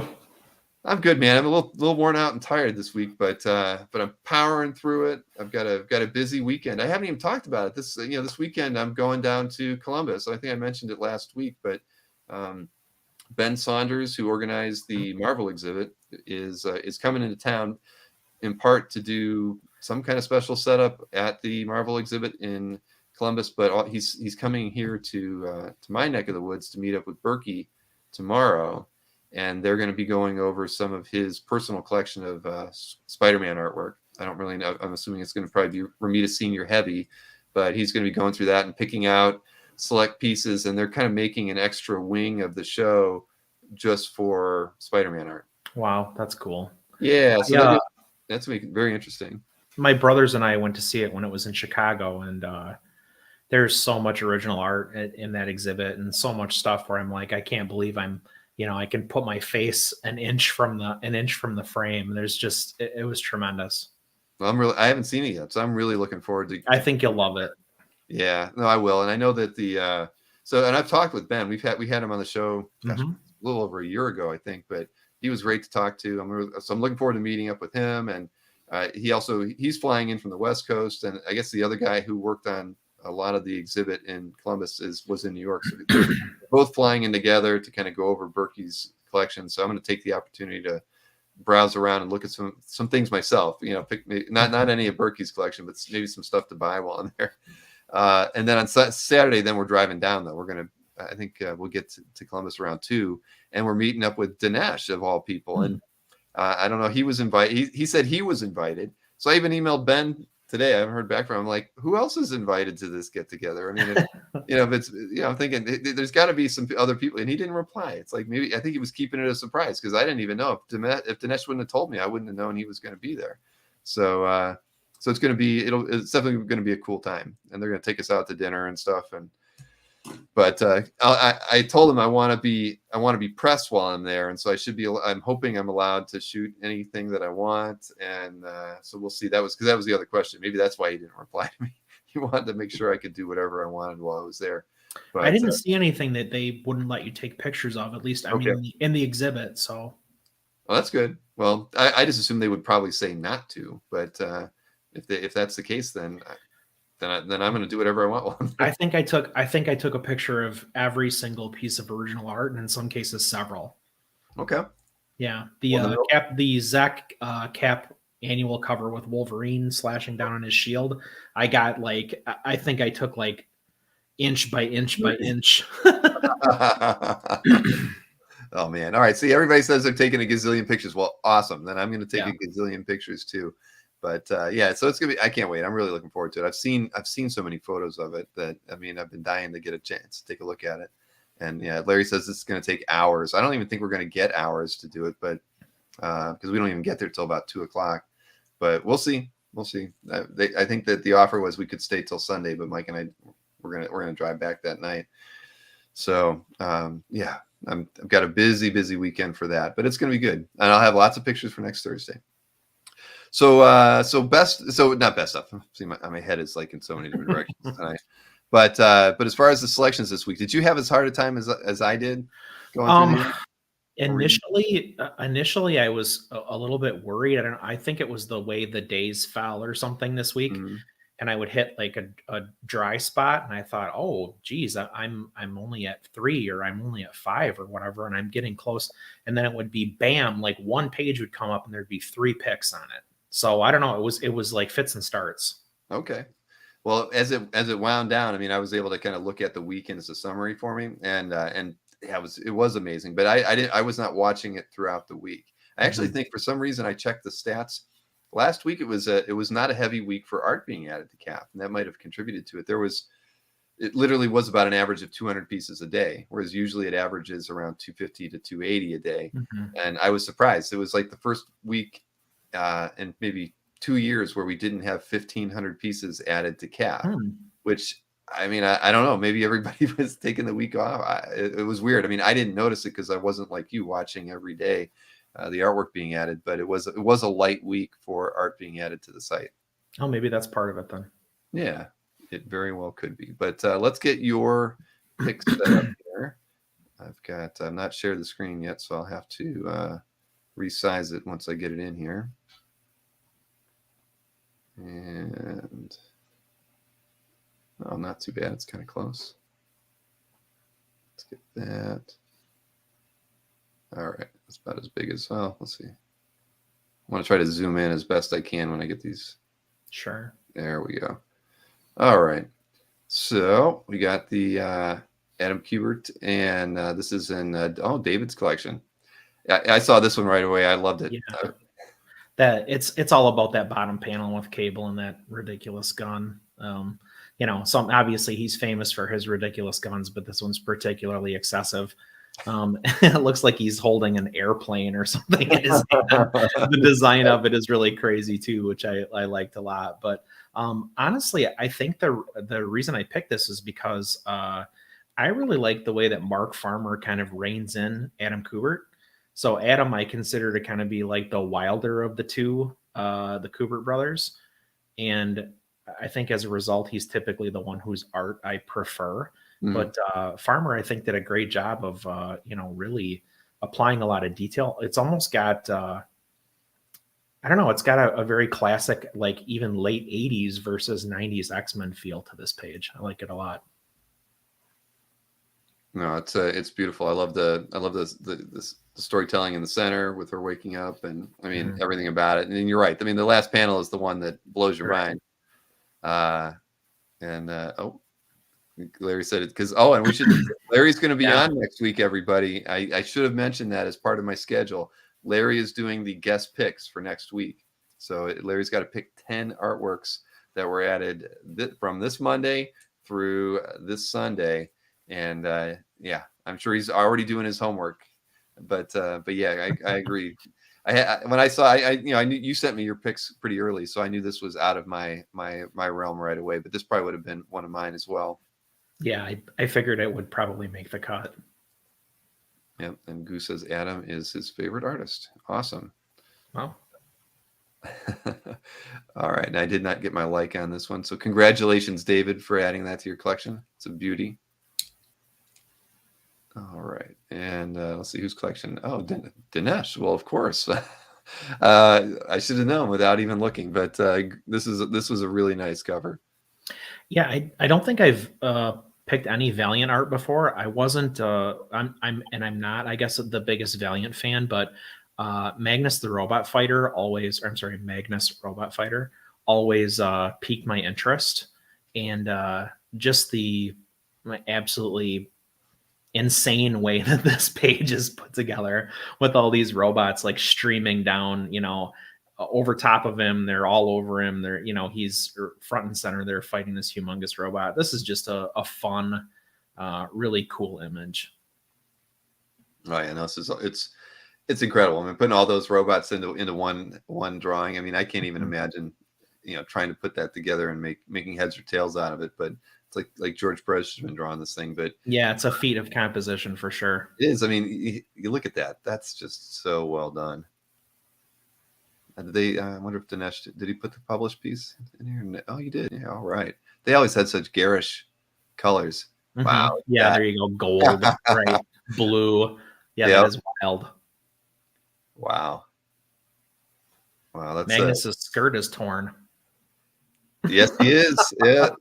Well, I think his lady friend is also in distress as well. Yeah. Wow. Well, congratulations to Dinesh. I mean, he's on a tear to get as much Valiant art as he can get. But that's a great one.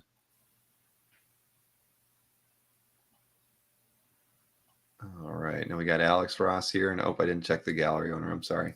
Oh, Matt E. Okay. Matt E. Yeah.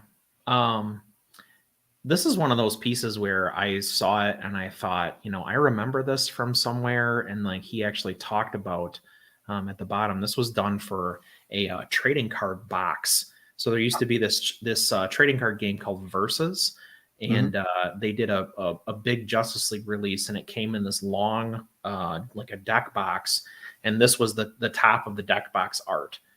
And I'm a huge Justice League fan. Once upon a time, I had every issue from Brave and the Bold 28 on through present. I sold most of them over the years, but yeah, big Justice League fan, and love Alex Ross. I think everyone likes Alex Ross on some level. So just a kind of a nostalgic or like a favorite pick for me. Mm-hmm. No, I love this kind of style that Alex has, the way he treats light, and kind of blocking out characters. Like Wonder Woman's kind of like blending into the background because there's so much light on her thigh and on her side. That's how we see the world in real life. But it's you don't expect artists to draw or paint exactly the way you would expect to see something represented. Right. I think that's what makes Alex's work so special. I mean, that's why he is who he is, and he's at that fine art level, really, of as a creator, where he has probably a very unique buyer's market, because they're very expensive, but I think that people look at it and they just say, this is fine art. I mean, it's overwhelming almost. And I think that's a great comment about the lighting bill. And what's interesting about that is I think most people know his process is typically he's working from photographs. So he has folks who model for him, and they even wear costumes in the costumes in some cases. And so he lights these as he lights the photos as he wants to paint the painting. So he's really translating that onto canvas, which is really cool. No, I agree. This is amazing. Congratulations, Matt. And let's see, That's a heck of a pickup. Yep. Sanford Green. Oh, cool. See, now this one I didn't look at. So, Mike Cushion's collection. All right, we've had Mike's featured a few of his pieces of late. Very nice. And this is Truth and Justice #4, cover B.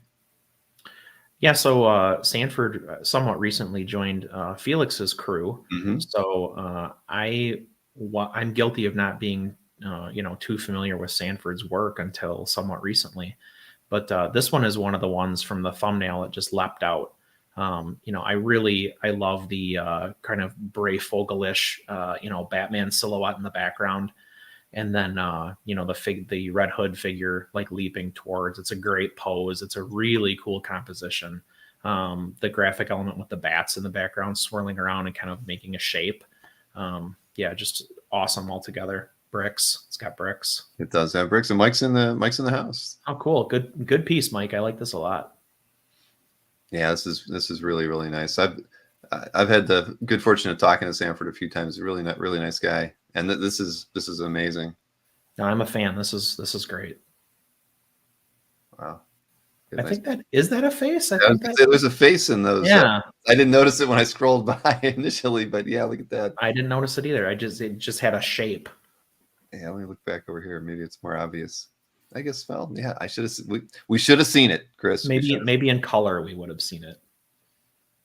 No color picture there, but yeah, that's a great image. I mean, I love the perspective on it. Batman's cape definitely frames that character really well. I mean, it's fantastic. Oh, Nick. Okay, yeah. Now it's a Joker. Yeah, it's an homage to Jock. That cover Joker's face kind of made out of bats. Right. Thank you, Nick. Scarecrow's face. Yes. There was a question there. Could I ever interview Alex Ross? I don't see it at the moment, but I've actually asked a few times, and I don't think it's ever going to happen. I don't know why, because I know he does do live stream interviews with John Suntress from Word Balloon, and I'm friends with John, but I've never been able to convince Sal. I think it is that I have not been able to convince Sal to ask Alex. Sal just always comes back to me and says Alex doesn't do interviews, but I'm like, but he does them with this guy. Why can't I get him? So I met him. I had dinner with him a really long time ago. He and Mark Wade came to the comic store where I worked for a signing. And afterwards, everybody that worked the shop, we took those guys out for dinner. And they couldn't have been nicer. Both of those guys, incredibly friendly. Giving everybody a bunch of crap about like their favorite characters, and Mark Wade talking about how he never wants to write Batman, and so yeah, we had a great time. Well, maybe one day it'll happen. I'd like to think we can make it work out, because Sal's told me he'll be on the show, so maybe I can work it out where he pops in just once. That would be fun. All right, got my like on that one. So let's check out this next one from E3. E3's gallery is pretty nice if you haven't seen it before. I'm sure most people have.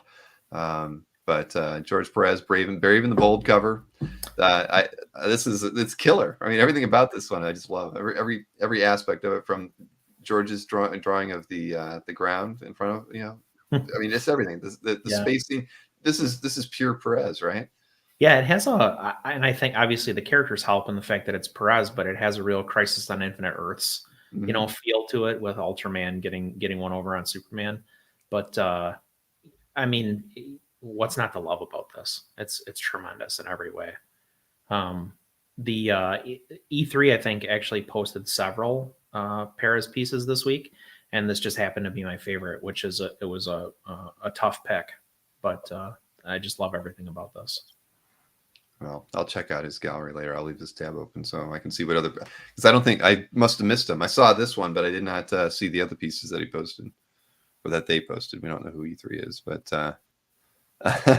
there you go. Colin says, "Tell Sal he gets no interview till he gets you, Alex." There you go. All right. Well, I figured if I did Sal, that was my in to maybe getting to do Alex. So if I do a good job with Sal, then I should be able to get Alex. I should be able to get Bill Sienkiewicz, right? Since he reps them both.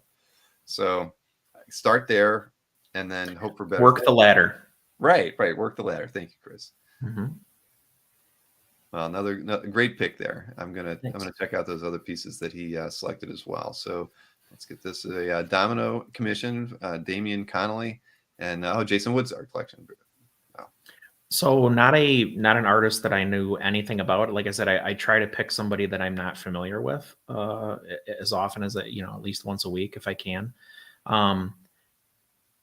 This is really unique looking. I mean, you could say that definitely that it has like a Tim Bradstreet feel to it, but it doesn't have that like photorealism aspect that you kind of associate with Tim Bradstreet, because he's basically lightboxing photos. This is more graphic, and then I like the way that the figure is set apart from the background in spite of it all, obviously just being in black and white, and in fact the character is just black and white. So yeah, it almost has like a multimedia feel to it, because the background could sort of be a photograph or have been done digitally, but I don't think it is, based on the ink. But yeah, I liked a lot of this. No, it's really nice, and you're right. It does. It very much has a photorealistic kind of quality, but not anything like Bradstreet's approach or whatnot. No, this is really really nicely done. So, and I'm not very familiar with Damian Connolly either. I'm curious if there's what else is on CAF. Only 5 other pieces, or 5 total pieces. So spread around in 5 different collections. So yeah, and there's I guess the other thing to maybe point out is that there's it's all very stark. There's not a lot of gradation in tone here. It's basically black or white, and there's not a lot of gray, or if there is, it seems to be unintentional gray, with the ink being a little bit of see-through. So putting together the composition and being able to even, there's a white outline around the figure, which does a good job of pushing her away from the background. But the way that he posed the figure in the scene does a good job with setting her apart from the background, when that could be a chore in this piece.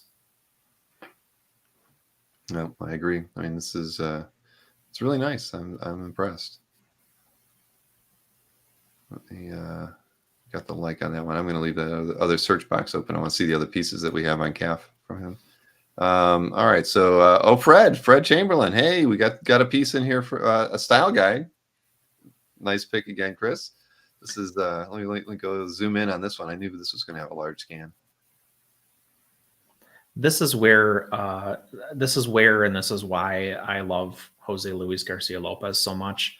I wrote a lengthy comment on here, but the fact that so he was working the most when I was a little kid, and when stuff like this was showing up on, little kids like t-shirts and underoos and packaging art and, all that kind of stuff. And so I think for a whole generation of us, this is how we really view these DC characters. Mm-hmm. So this is a major, nostalgia kick for me, but just the technical draftsmanship that Garcia Lopez is capable of is incredible to me. And it's on full display here.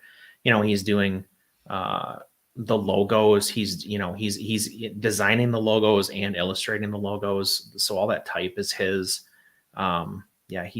He's incredible. Yeah, this is really nicely done. But you're right. I mean, for me as well, these are the images of Batman that that resonate with me because they were on all the color forms or on on the T-shirts, right?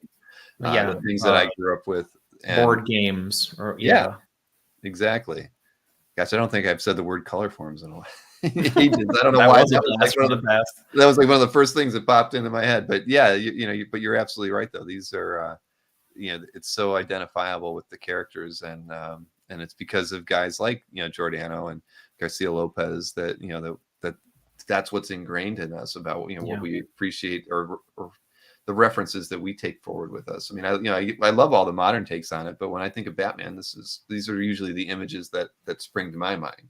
Yeah, and I think you can make an argument that, or I've heard the argument. So I'm a big fan of Mark Chiarello, and he went from drawing comics and coloring comics into kind of the office, right? Mm-hmm. So he was the art director at DC for a number of years, and I think that you could make the argument that the sequential art or the comic book art world was somewhat robbed of Jose Luis Garcia Lopez's work when he moved into kind of this role where he was doing advertising and trade dress and all that kind of stuff. But when you see these things, it's hard to lament that at all because they're just tremendous.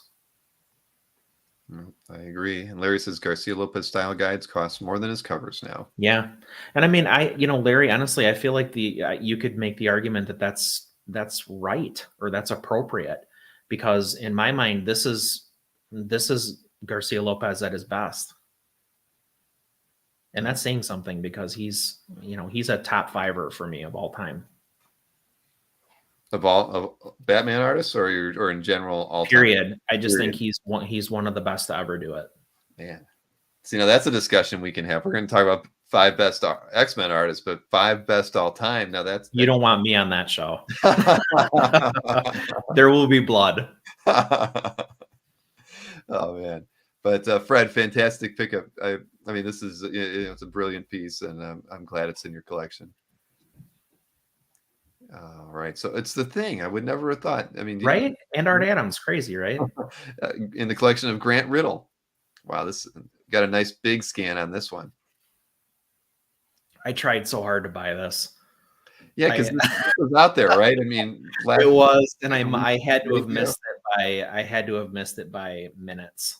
Literally minutes. I got the CAF email and I was like, oh boy. And I started typing the email, and then I saw that it was on hold, and I was like, damn it. So I didn't even send it. So was it a want list email? So you got it in the 5 minutes, or was it? Wow, it was even that one. That's too bad. I saw it too when it came up, and I thought of you, but I figured you were already on it. I'm like, oh, this is going to Chris. And I haven't, I have an Art Adams thing, and it's very nice. And I don't lament it too much, but boy, this is on another level. This is really, it's so bold. The thick blacks that he used, but it still has all the kind of trademark Art Adams hatching that he did underneath the head on the upper chest there. Mm-hmm. The perspective of it is insane. I know it can't be very big because it was, he doesn't do huge commissions. Well, he does, as we know, but this isn't a huge commission.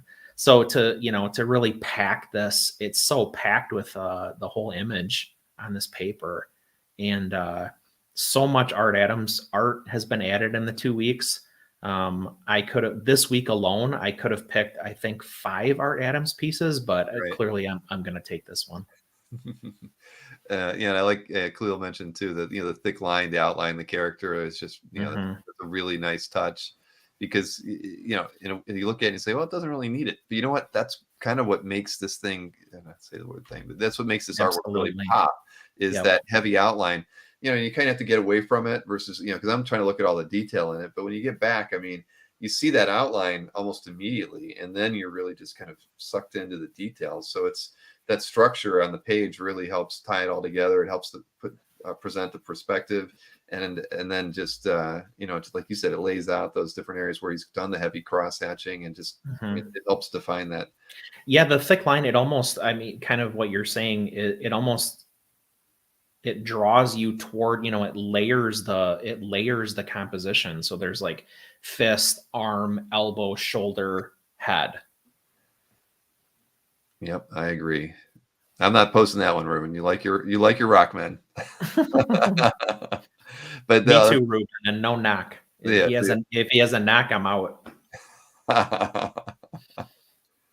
Let's see. We got 2 more here to go. I put my like on that one. So let's see. This is in Claus V. I don't know if I've been in Claus's CAF gallery before. I'm going to open that in my own extra tab here and check it out later. So wow. So this is a very unique piece. When I first looked at it, I was like, wow, this is an odd choice from Chris. But the more I looked at it, I really appreciated it. I like the use of color, as stark as it is. I mean, I thought it was really interesting approach.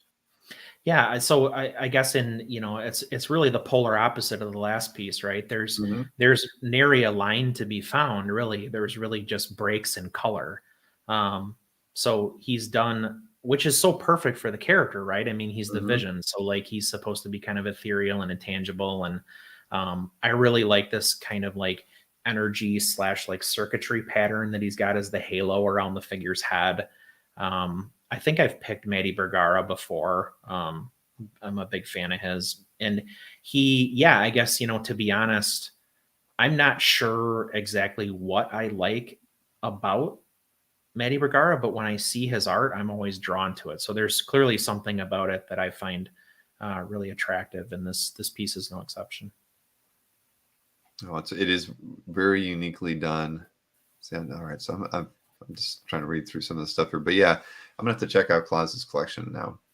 But I love it. I think it's a really, really interesting piece. I love how stark the red is against the green, and that and I like the fact that it's not really well defined. Like you're saying, nary line to be found. I mean, it really, I think that makes it all the more interesting. And so no, it's a good pick. And I think that you have picked one of Bergara's pieces in the past too, or maybe a couple.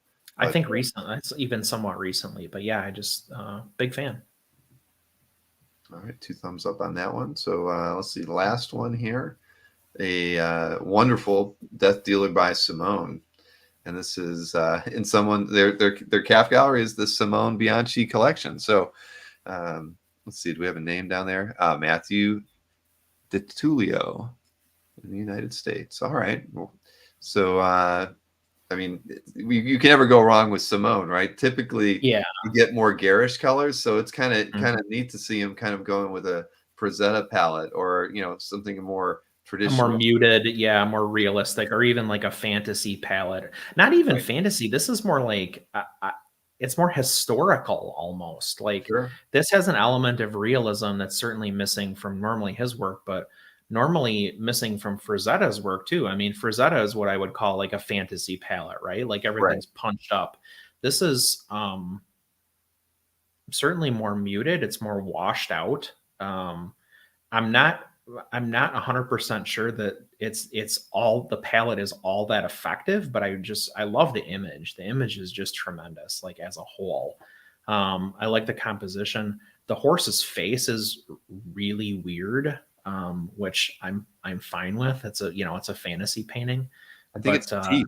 Yeah, right. It's the teeth. Yeah. It looks like a horse with dentures. Right, Mr. Ed. but that's the most powerful horse you'll ever see, though. I mean, Right.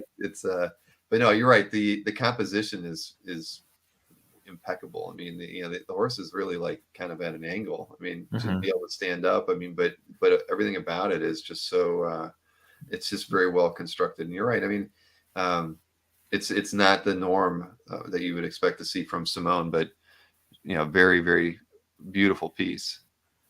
Yeah, I like it a lot, and I think more than anything, I just think it's fun. It's a fun image. Is this a commission? Oh, cover. This was used for the issue #1 Death Dealer relaunch by Incendium Comics. Okay, so it's published too. Cool. Did you say out the size on these? Oh, well, I'm not good with centimeters. We got 45 by 60. So whatever that translates to. That sounds big. Yeah, I was gonna say it's got to be what, 2 feet by I don't know, 14 inches, 14 by 20. I bet I think maybe that's 11 by 17. Is it? Yeah, I don't know. Somebody will correct us. We fought a war so that we didn't have to learn the metric system. Exactly. But sorry, no, Canadians. But yeah, nice addition on CAF for sure. And then what was the name of the guy? I want to make sure I get it right.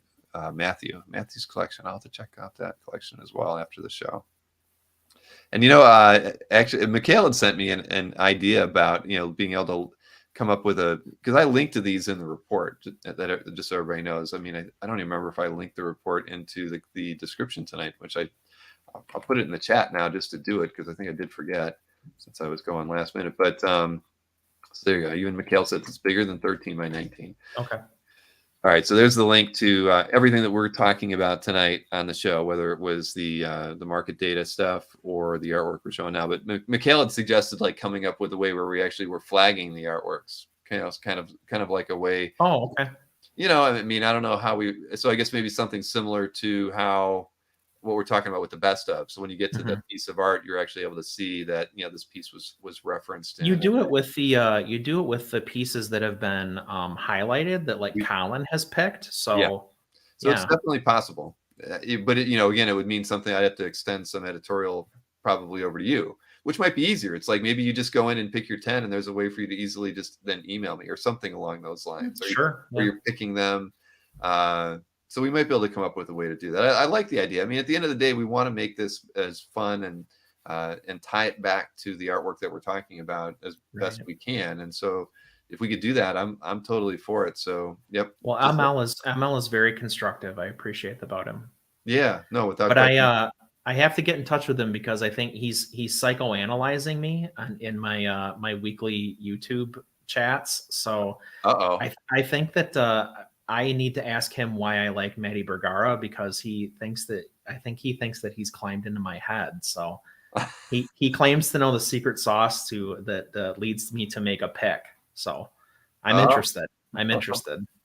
All right. Well, that would be. I'd like to hear that as well.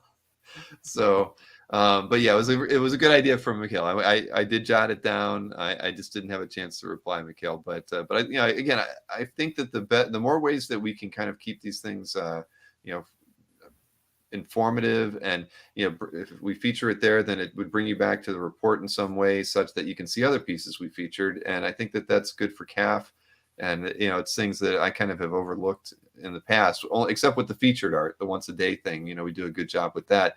But of course, we don't have the thing that other people have asked for, which is if I go to your CAF gallery, Chris, there should be, and I've ever featured even just one piece of yours before, that we should have a way that shows which pieces within your CAF gallery were featured by Colin or I in the past. We've been featuring art for, well over 10 years. Sure. It's been a long time that we've been doing it. So we've got a lot of data out there. So it'd be really interesting to see which pieces from a person's gallery have we featured. So, a lot of good ideas. And I think that we just need to act on them. So Maureen and I will. I think it's cool. I think that's a great idea. And I'll be honest, the day that my vigilante commission got picked, like I was just over it got featured on, the daily feature. I was over the moon. I was thrilled. Right. I mean, and I think we do it kind of like as work, but we also are doing it because we appreciate looking at art and picking good art when we're doing them. But we never, until we started doing these chats, and I never really got the vibe that people appreciated it. And now I know how important it is. And so I think being able to highlight it in that kind of way would be interesting. And even just to see by collector how many pieces, maybe within the featured section where we highlight that, there's another way to like just look at by collection how many we featured, and just interesting ways to kind of look at. I mean, after 19 years of doing this, there's a lot of data out there that can kind of work, like show me all the pieces that were drawn by Simone Bianchi that were featured, even by artists, not just the collector who owns them. There's a lot of ways that we can parse this stuff and make it more useful to everybody on the site. And I think all those things are positive for the hobby. I mean, somebody might discover art collecting by landing on a page that we show all the Perez artwork that we've ever featured, right? So I think I need to do more of that, more thinking out of the box. And Mikhail says he's had another doozy idea as well. So I'm sure I'll be hearing about that one soon too.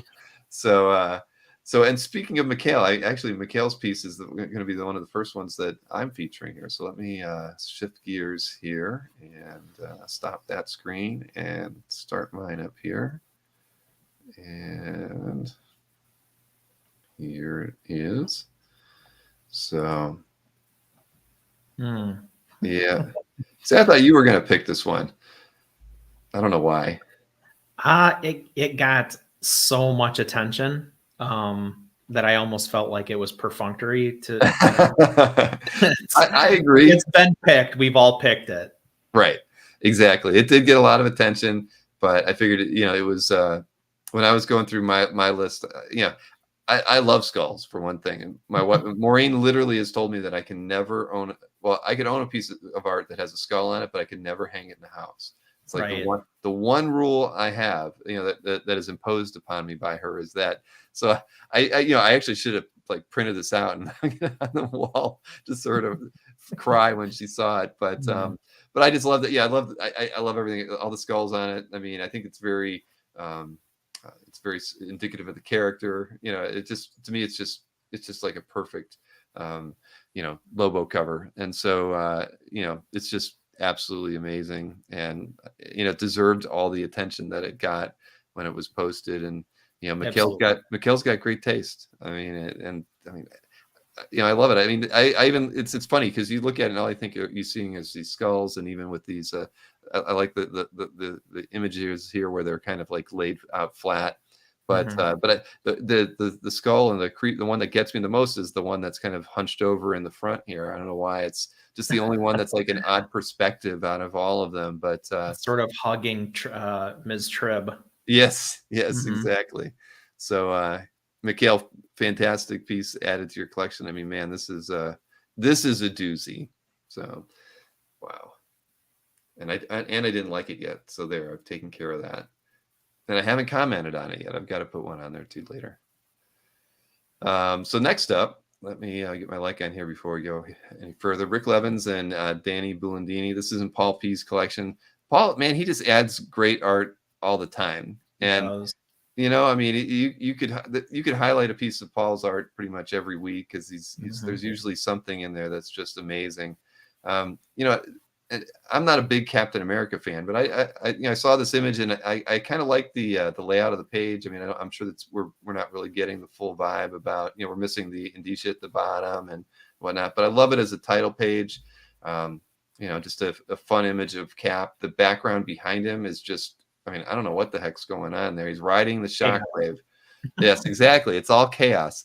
So, because at first I just looked at the outline of the character on the thumb and I'm like, oh, that's an interesting pose. What's he doing? And then I see all that and I thought, so I kind of like picked it just because of all of the chaos around him and the fact that, he's pretty much spread out to fill the page. So we didn't waste any space with that outfilling, with that character filling up the space, and then just the chaos around it. So, and again, it was from the 400th issue.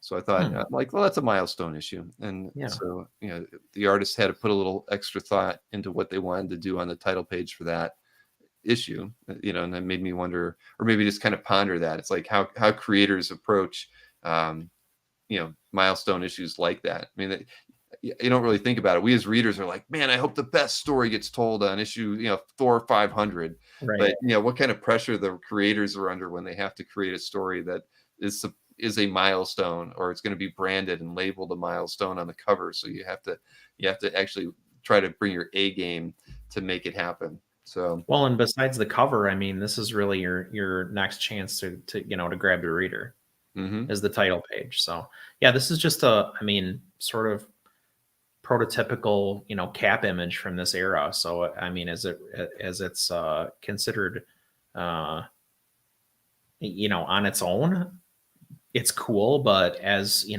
as you look at it as part of like what was kind of going on with Captain America at the time, like this is basically, all you could ask for. Yeah, nope, I agree. All right, well, another great addition to Paul's CAF gallery, one that you can spend hours and hours in. And so you knew I was already picking this one because I'd made the show thumbnail early. So Yeah.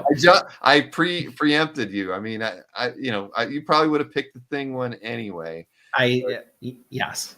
But this thing, man, I saw, because I don't recall ever seeing this cover before. But this thing is just so amazing. I mean, the perspective on it, I mean, Venom is just drawn. He's over buff, if that's even possible. He's like a Hulk. Yeah. Right. He's big as the Hulk, bigger than the Hulk, and and just I love Nightcrawler's arms and legs, and I mean, I would be happy not even like seeing their heads. That were as characters they're recognizable by their costumes, but he could have his hand around over their heads and it would be just as amazing. I mean, we have to see it for whatever reason. I'm sure they're like, oh, you gotta have him around the neck. But I mean, I enjoyed this image without because I knew it's like when I'm on CAF, I'm scrolling from top to bottom and it's like I already know that's Wolverine. That's Nightcrawler. You see his tail. I mean, I was just like blown away, and then so it's just such an amazing image. But man, this Art Adams guy has a really solid future. He's got a future, yeah. I think he's actually one of my favorite like mutant artists, in spite of the fact that he's never really had a run on the book. He did Long Shot, and he did a couple annuals, and he did a bunch of covers, obviously classic X-Men covers and things like that. But for me, he had that awesome Marvel poster in the like late 80s or early 90s that said like mutants in blue letters across the top, and then just had everybody on it. So yeah, but I don't know, he's a kind of an X artist in my mind, even though that he's really not. Right. Well, I mean, I'd love to see him if he ever did a real regular book like that. I'd love to see him on classic X-Men characters, because I mean, I don't know, I've always loved Art's work. And oddly, I think now that I'm thinking about it, I think he did do some Ultimate X-Men interiors. I think, but not many. And Ultimate X-Men, who cares? Right. I think I actually started reading Ultimate X-Men. I think I might have picked the first couple issues up and never went past that. But Marcus says Fantastic Four 348. That's a good one. Yeah. So yeah, this is an amazing piece. I got my like on it, and Maynard Loot is the owner of this piece. I'm sure if I've been through his gallery in a while, so I'm going to open up that. And again, everybody, you can always follow that link that I put in the chat, so you can check all these artworks out yourself later on. We encourage it. Let's see here. Now, I picked this Don Perlin Defenders page because there's been a few Don Perlin artworks on Dueling Dealers of late. They've all been cool, but I was like, all right, now I've got, and again, it's Paul P again. I'm sorry, everybody, but I had to do it because, because I always felt like the Perlin pieces weren't getting a whole lot of love, and maybe they weren't the best examples of his Defenders work. So I saw this and I'm like, I have to show it, because this is like a great Perlin piece. You got all the Defenders in there. I mean, great Doctor Strange. I mean, I didn't read this issue, so I don't know what's going on, but I don't care what's going on. I just love the image.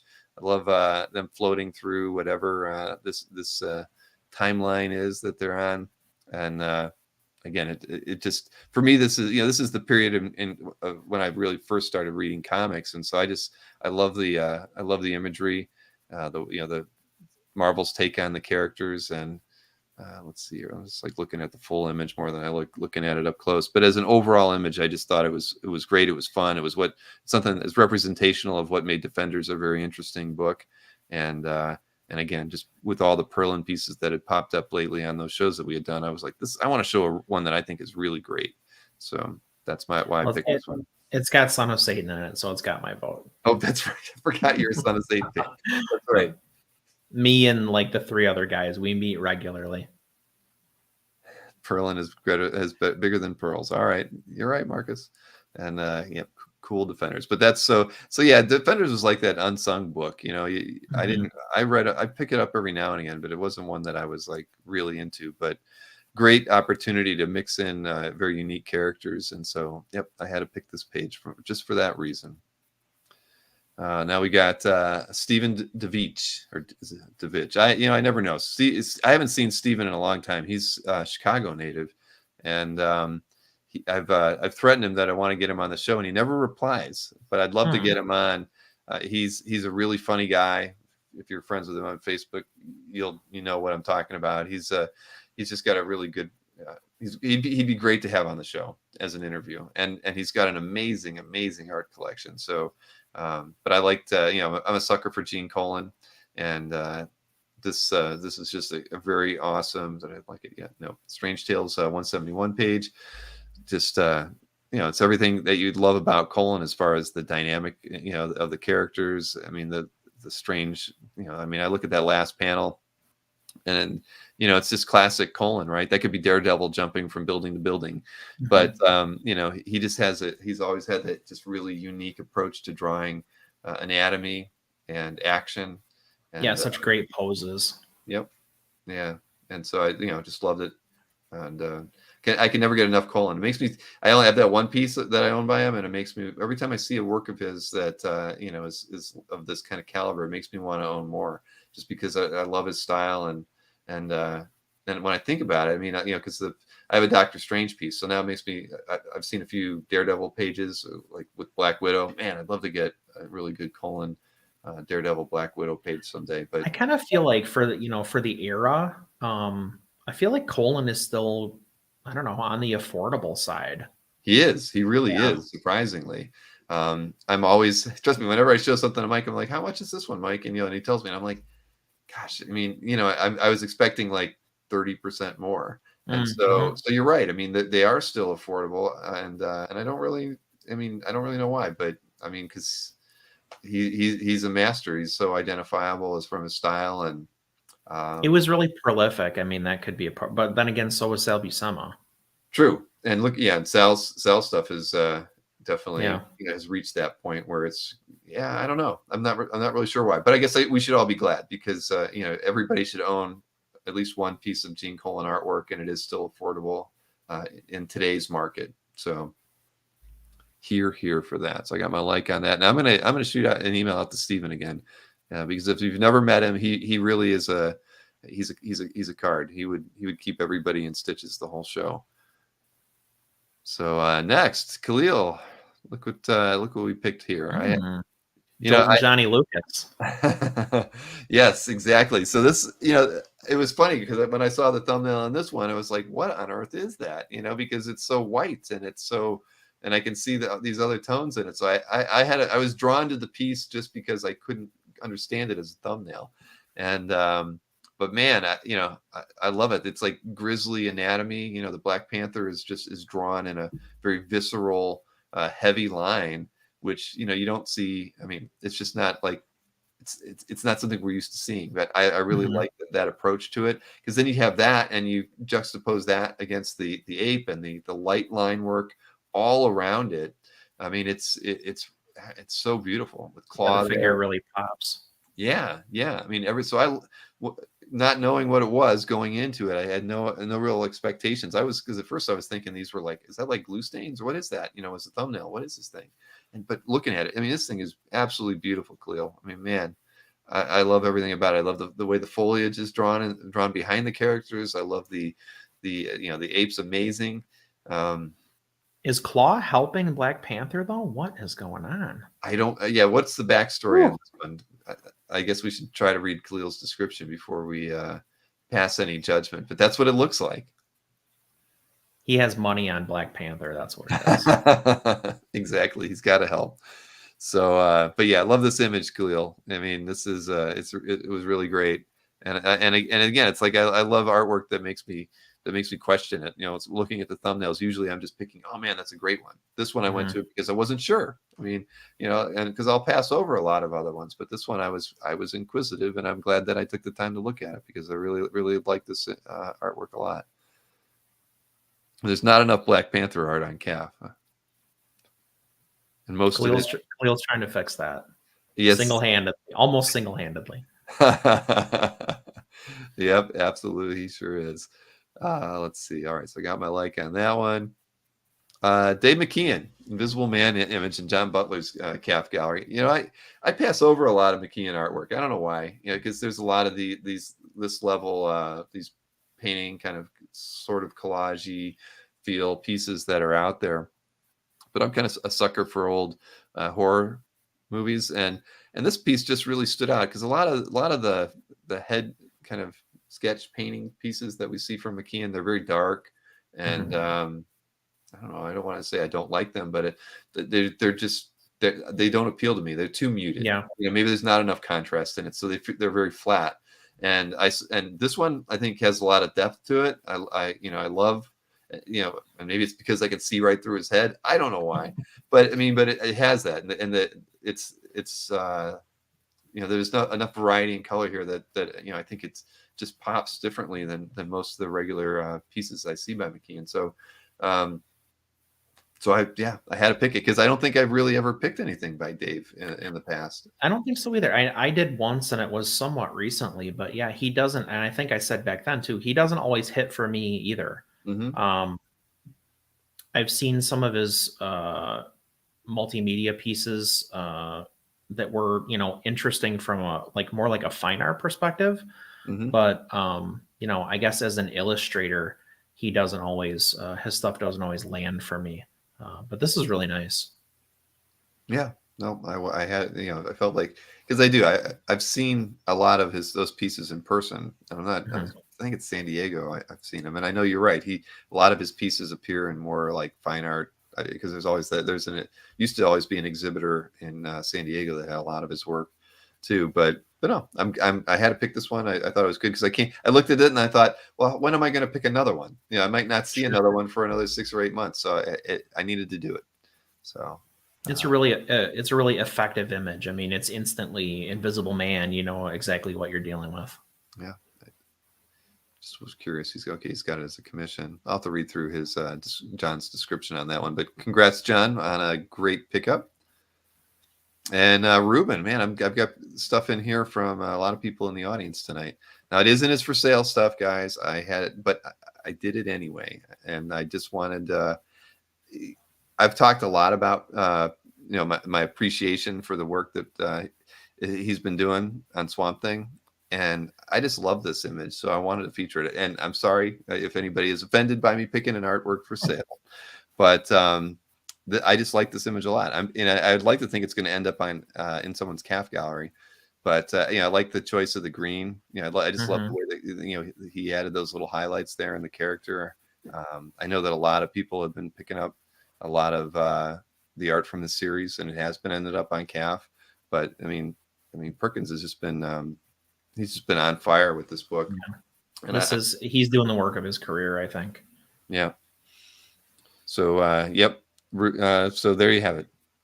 I think I don't have anything else to say about it other than I love the imagery. I love it. You know, it's just, the pose is good. Everything's framed right. I mean, the from the tree to the back to the way he's got the figure posed. I mean, it's just a great image.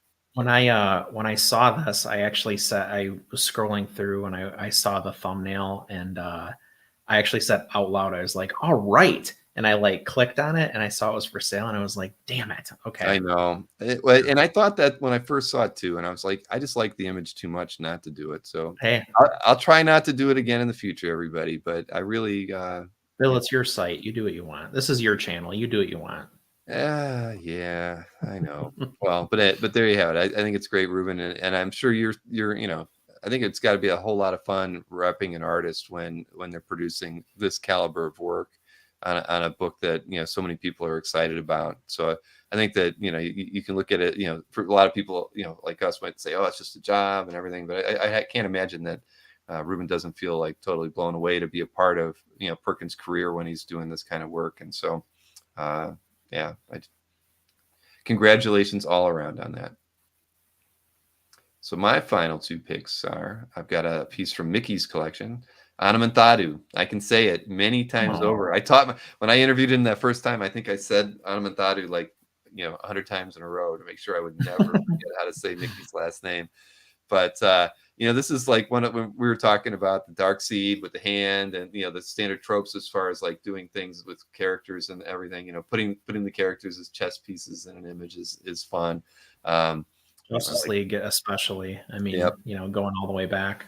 Yep, exactly. And so this is, it's got Butch Guice inks on this and Dan Jurgens pencils. I mean, a great pair, in many ways. I mean, we featured artwork by both Jurgens and Guice, separately many times.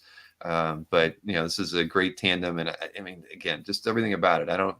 It's not a book that that I was reading at all, but I just love the chess piece characters. I love the expression of both the characters in the background. I mean, everything about it. The title's called Pawns. I mean, it's a great image of Blue Beetle, especially. Mm-hmm. Yeah, he looks awesome right there. Well, I agree. So that was, and so Mickey continues his run of putting at least one fantastic piece on CAF daily, and yep, he's just hitting home run after home run. So keep sharing them, Mickey. All right, my final pick was a Zek. Somebody was mentioning going Zek earlier. So this is actually Phil Hester's collection. So Phil is somebody who I've never gotten to interview, but he was on Comic Art Live, and even when he was on, I popped in the last 5 minutes, and this was probably, I hate to say it, it was probably a year and a half ago, and I told him I've got to have you on the show sometime so I can talk to you and we can go over your amazing collection. But and because Phil does, he's got, I mean, I don't even know how many pieces he has in his CAF, but I mean, he's got he's an amazing artist in his own right, but his collection is phenomenal. But he owns the Mobius Punisher, so for that alone, he's like, his collection is like up here for me. Yeah. So let me. This was okay. So why did I like this one? I mean, again, it's Zek. It's from I never read anything from Azrael, I have to say, but I like the perspective on this. I love the round. He's rounded the ground in front of buildings. We know it's not rounded like that, but he's just playing around with perspective and to make the scene more dynamic. I mean, all the characters, even the regular humans, are leaning so far forward they should be falling on their faces. But I enjoy covers like this. The charging into battle action type scenes, and there is bricks on there. I don't know if anybody said that already, but loads. See, loads of bricks. Loads of bricks. Yeah. So, but yeah, I like Zek. It might be easier to pick something from CAF or something. But I like the character. As far as the costume, it's cool, and I just love I love that this thing is just packed with line work and the bricks and the characters and the fire. And this is a cool penciler inker combo too. This is Zek and Ordway. Right. You can definitely see that this is Ordway, versus especially if you're a fan of Jerry Ordway, there's a clear distinction here. This isn't John Beatty, this isn't, whomever else might have inked this. So I think that's really cool when you get to see somebody, kind of like add their stamp to something, which is maybe why I like Kevin Nolan so much. But yeah, I almost picked this too. And, to be honest, I'm not sure why I didn't, because I like it a lot. Yeah, it's a solid piece, right? I mean, there's not, you can't nitpick really anything on it. It's just so well, the composition is great. And like you said, Ordway's inks are just phenomenal on it. So great pickup by Mr. Hester. So, and somebody mentioned that they had seen the interview with him. He really was a great interview. I regret not having him back on. I'm going to have to add him to the list. He comes to, so I live just outside of Madison, Wisconsin, and he comes to the local shops here from time to time for like free comic book day or, things like that. And just what a super down to earth, like incredibly nice guy. He's doing free sketches for people all the time. And yeah, I can't say enough good stuff about Phil Hester.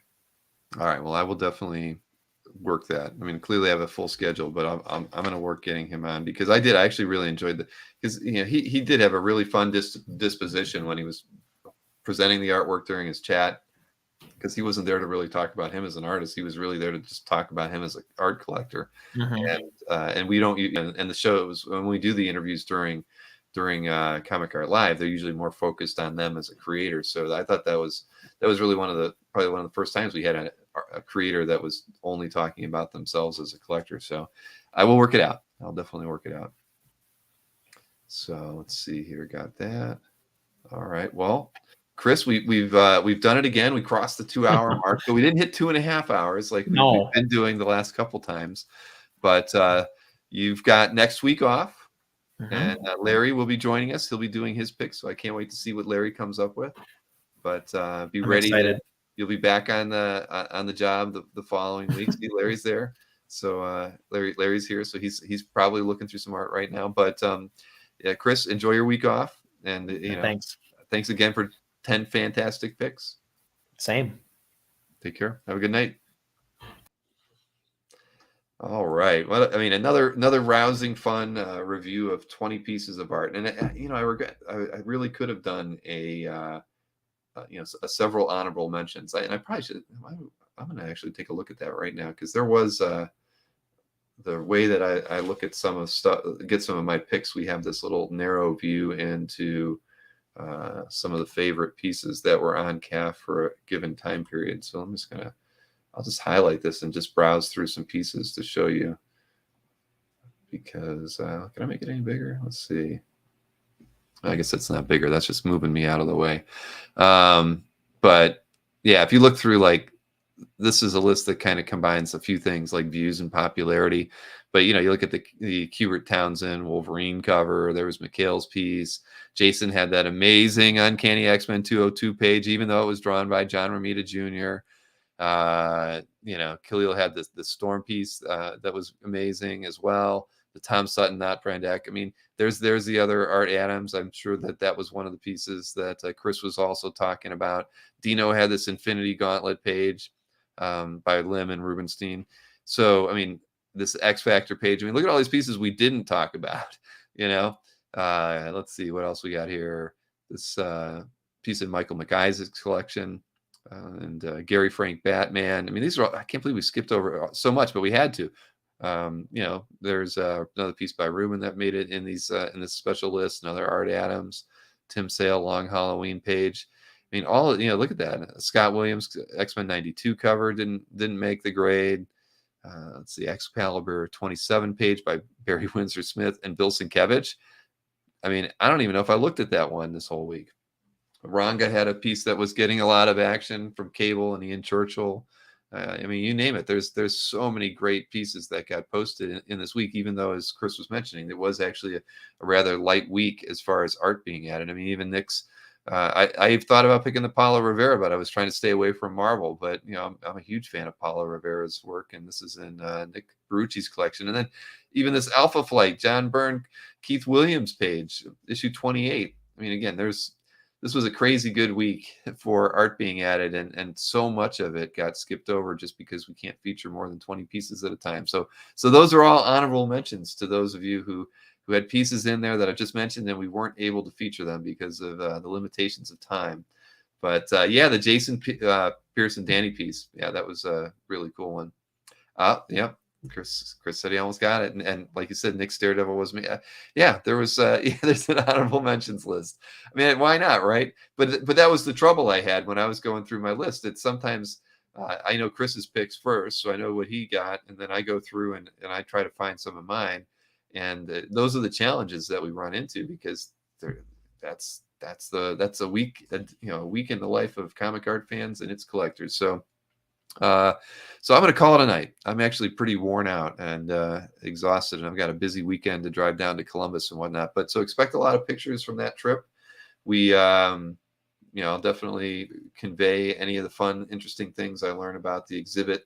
And from my chat with Dinesh, and I guess I've got basically a 4-hour ride with Mike Berkey, considering it's 2 hours both ways to Columbus. But at least Ben Saunders will be with me on the ride down, so we'll get to. I've been wanting to talk to him a bit about a few things, because I still want to try, even though I know I'm moving to Florida. I would still like to try to do some kind of a get together at the Marvel exhibit, at least for anybody who's willing to travel to Columbus for sometime in June. I think when the weather's nice, it would still be nice to do that.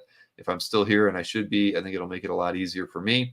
And I'd like to hit that and the Billy Ireland Museum as kind of a joint outing. So whether we have just 10 collectors or 30, it should make for a fun event. And I'd like to figure out how Ben might be able to help us facilitate something like that. Maybe there's even a space at the exhibit for the Marvel stuff that we could use for an hour before we get started on whatever our day trip would be. But I'd like to do that, and it would definitely be a lot of fun for me to kind of do that right before I leave. It'd be a fun experience, especially to meet a lot of the collectors who are in Columbus, because I know there are a great many art collectors in Columbus whom I've never gotten the chance to hang out with before.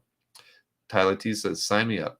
So, hey, the EXP. Thank you for the reminder, Ruben. Man, like I told you, I'm burned out. But let's get the EXP in, because, and this is important, I am going to be on the EXP tomorrow from 7 to 8 p.m. And I will be doing it from Mike's house, because I'm going over there to hang out with Ben and whatnot when they look through some of the Spider-Man art. So I'm pretty sure I'm still going to be there. But either way, I'm going to be on the EXP tomorrow from 7 to 8 p.m.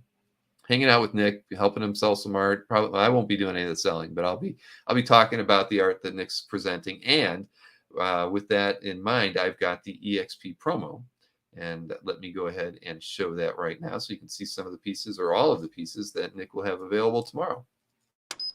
Hey everybody, hope you're having another great week. We are revving up for this Friday, February 25th. We are having more original art for the original art experience. We will have, as I always say, some cool art under $200, some cool art under $100, which I always have fun and try and make myself look goofy by saying, isn't under 100, under 200 anyway? So let's get right to it. We are going to have some Hulk art by Paul Pelletier. We will have Weapon X by Ron Garney, and you guys know how much I love Ron Garney. We are going to have more Avengers Academy by Wellington Diaz. We are going to bring back Shadowland Bullseye. God, this looks beautiful by Sean Chen. I don't know why I'm putting it back on the air. We will have Iron Man. We will have Guardians of the Galaxy. We will have DC Online Legends by Howard Porter. And again, you guys know how much I love Howard Porter. That's why I have so much of his art. We will have Supergirl by Leonard Kirk. We will have Dynamite Never Dies by Jamie Biggs. This is Zombie Red Sonja and Zombie Vampirella in homage to Todd McFarlane. We will have our commission cover art with Ken Hazer. Check it out how beautiful these are. These are all Ken Hazer originals. And we are going to have this beautiful page by Kevin Nolan and Dexter Vines available this Friday, February 25th at 7 p.m. only on The Experience. See you there, and if you wouldn't mind, hit that thumbs up. It's really appreciated. And share. Sharing is caring. See you Friday at 7.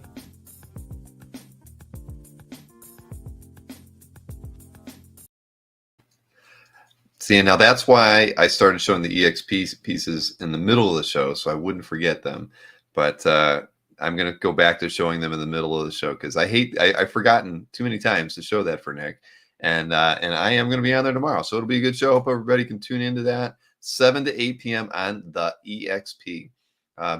Yes, exactly. Bill Cox is down with the EXP. It'll be fun. I had a really good time on the show with Nick about a month ago, and we were able to get I think over 50 likes for a show. So it set a record for him while I was there. So hopefully we'll have another good turnout tomorrow night, and we can maybe set another record number of likes for him. That would be good, right, Nick? Exactly. We're gonna have a good show tomorrow. So so with that, I am going to call it a night. And again, I look forward to the show tomorrow with Nick, and I will take plenty of pictures of the whole shenanigans that are going on over the weekend with with whatever Mike's pulling out of his collection, the show to Ben, and then the trip down to Columbus. So it'll be with and getting to meet Dinesh and having dinner. I think this is going to be a really interesting trip, and I look forward to sharing what I can about it after it's all over. So enjoy your weekends, and I will see you on Monday with the Miko Swayan interview and art sale with Jiggy Cruz, who actually has emailed me already and sent me some of the art that we're going to be having on sale on Monday. So I look forward to that as well. Have a great weekend, everybody, and I'll talk to you again.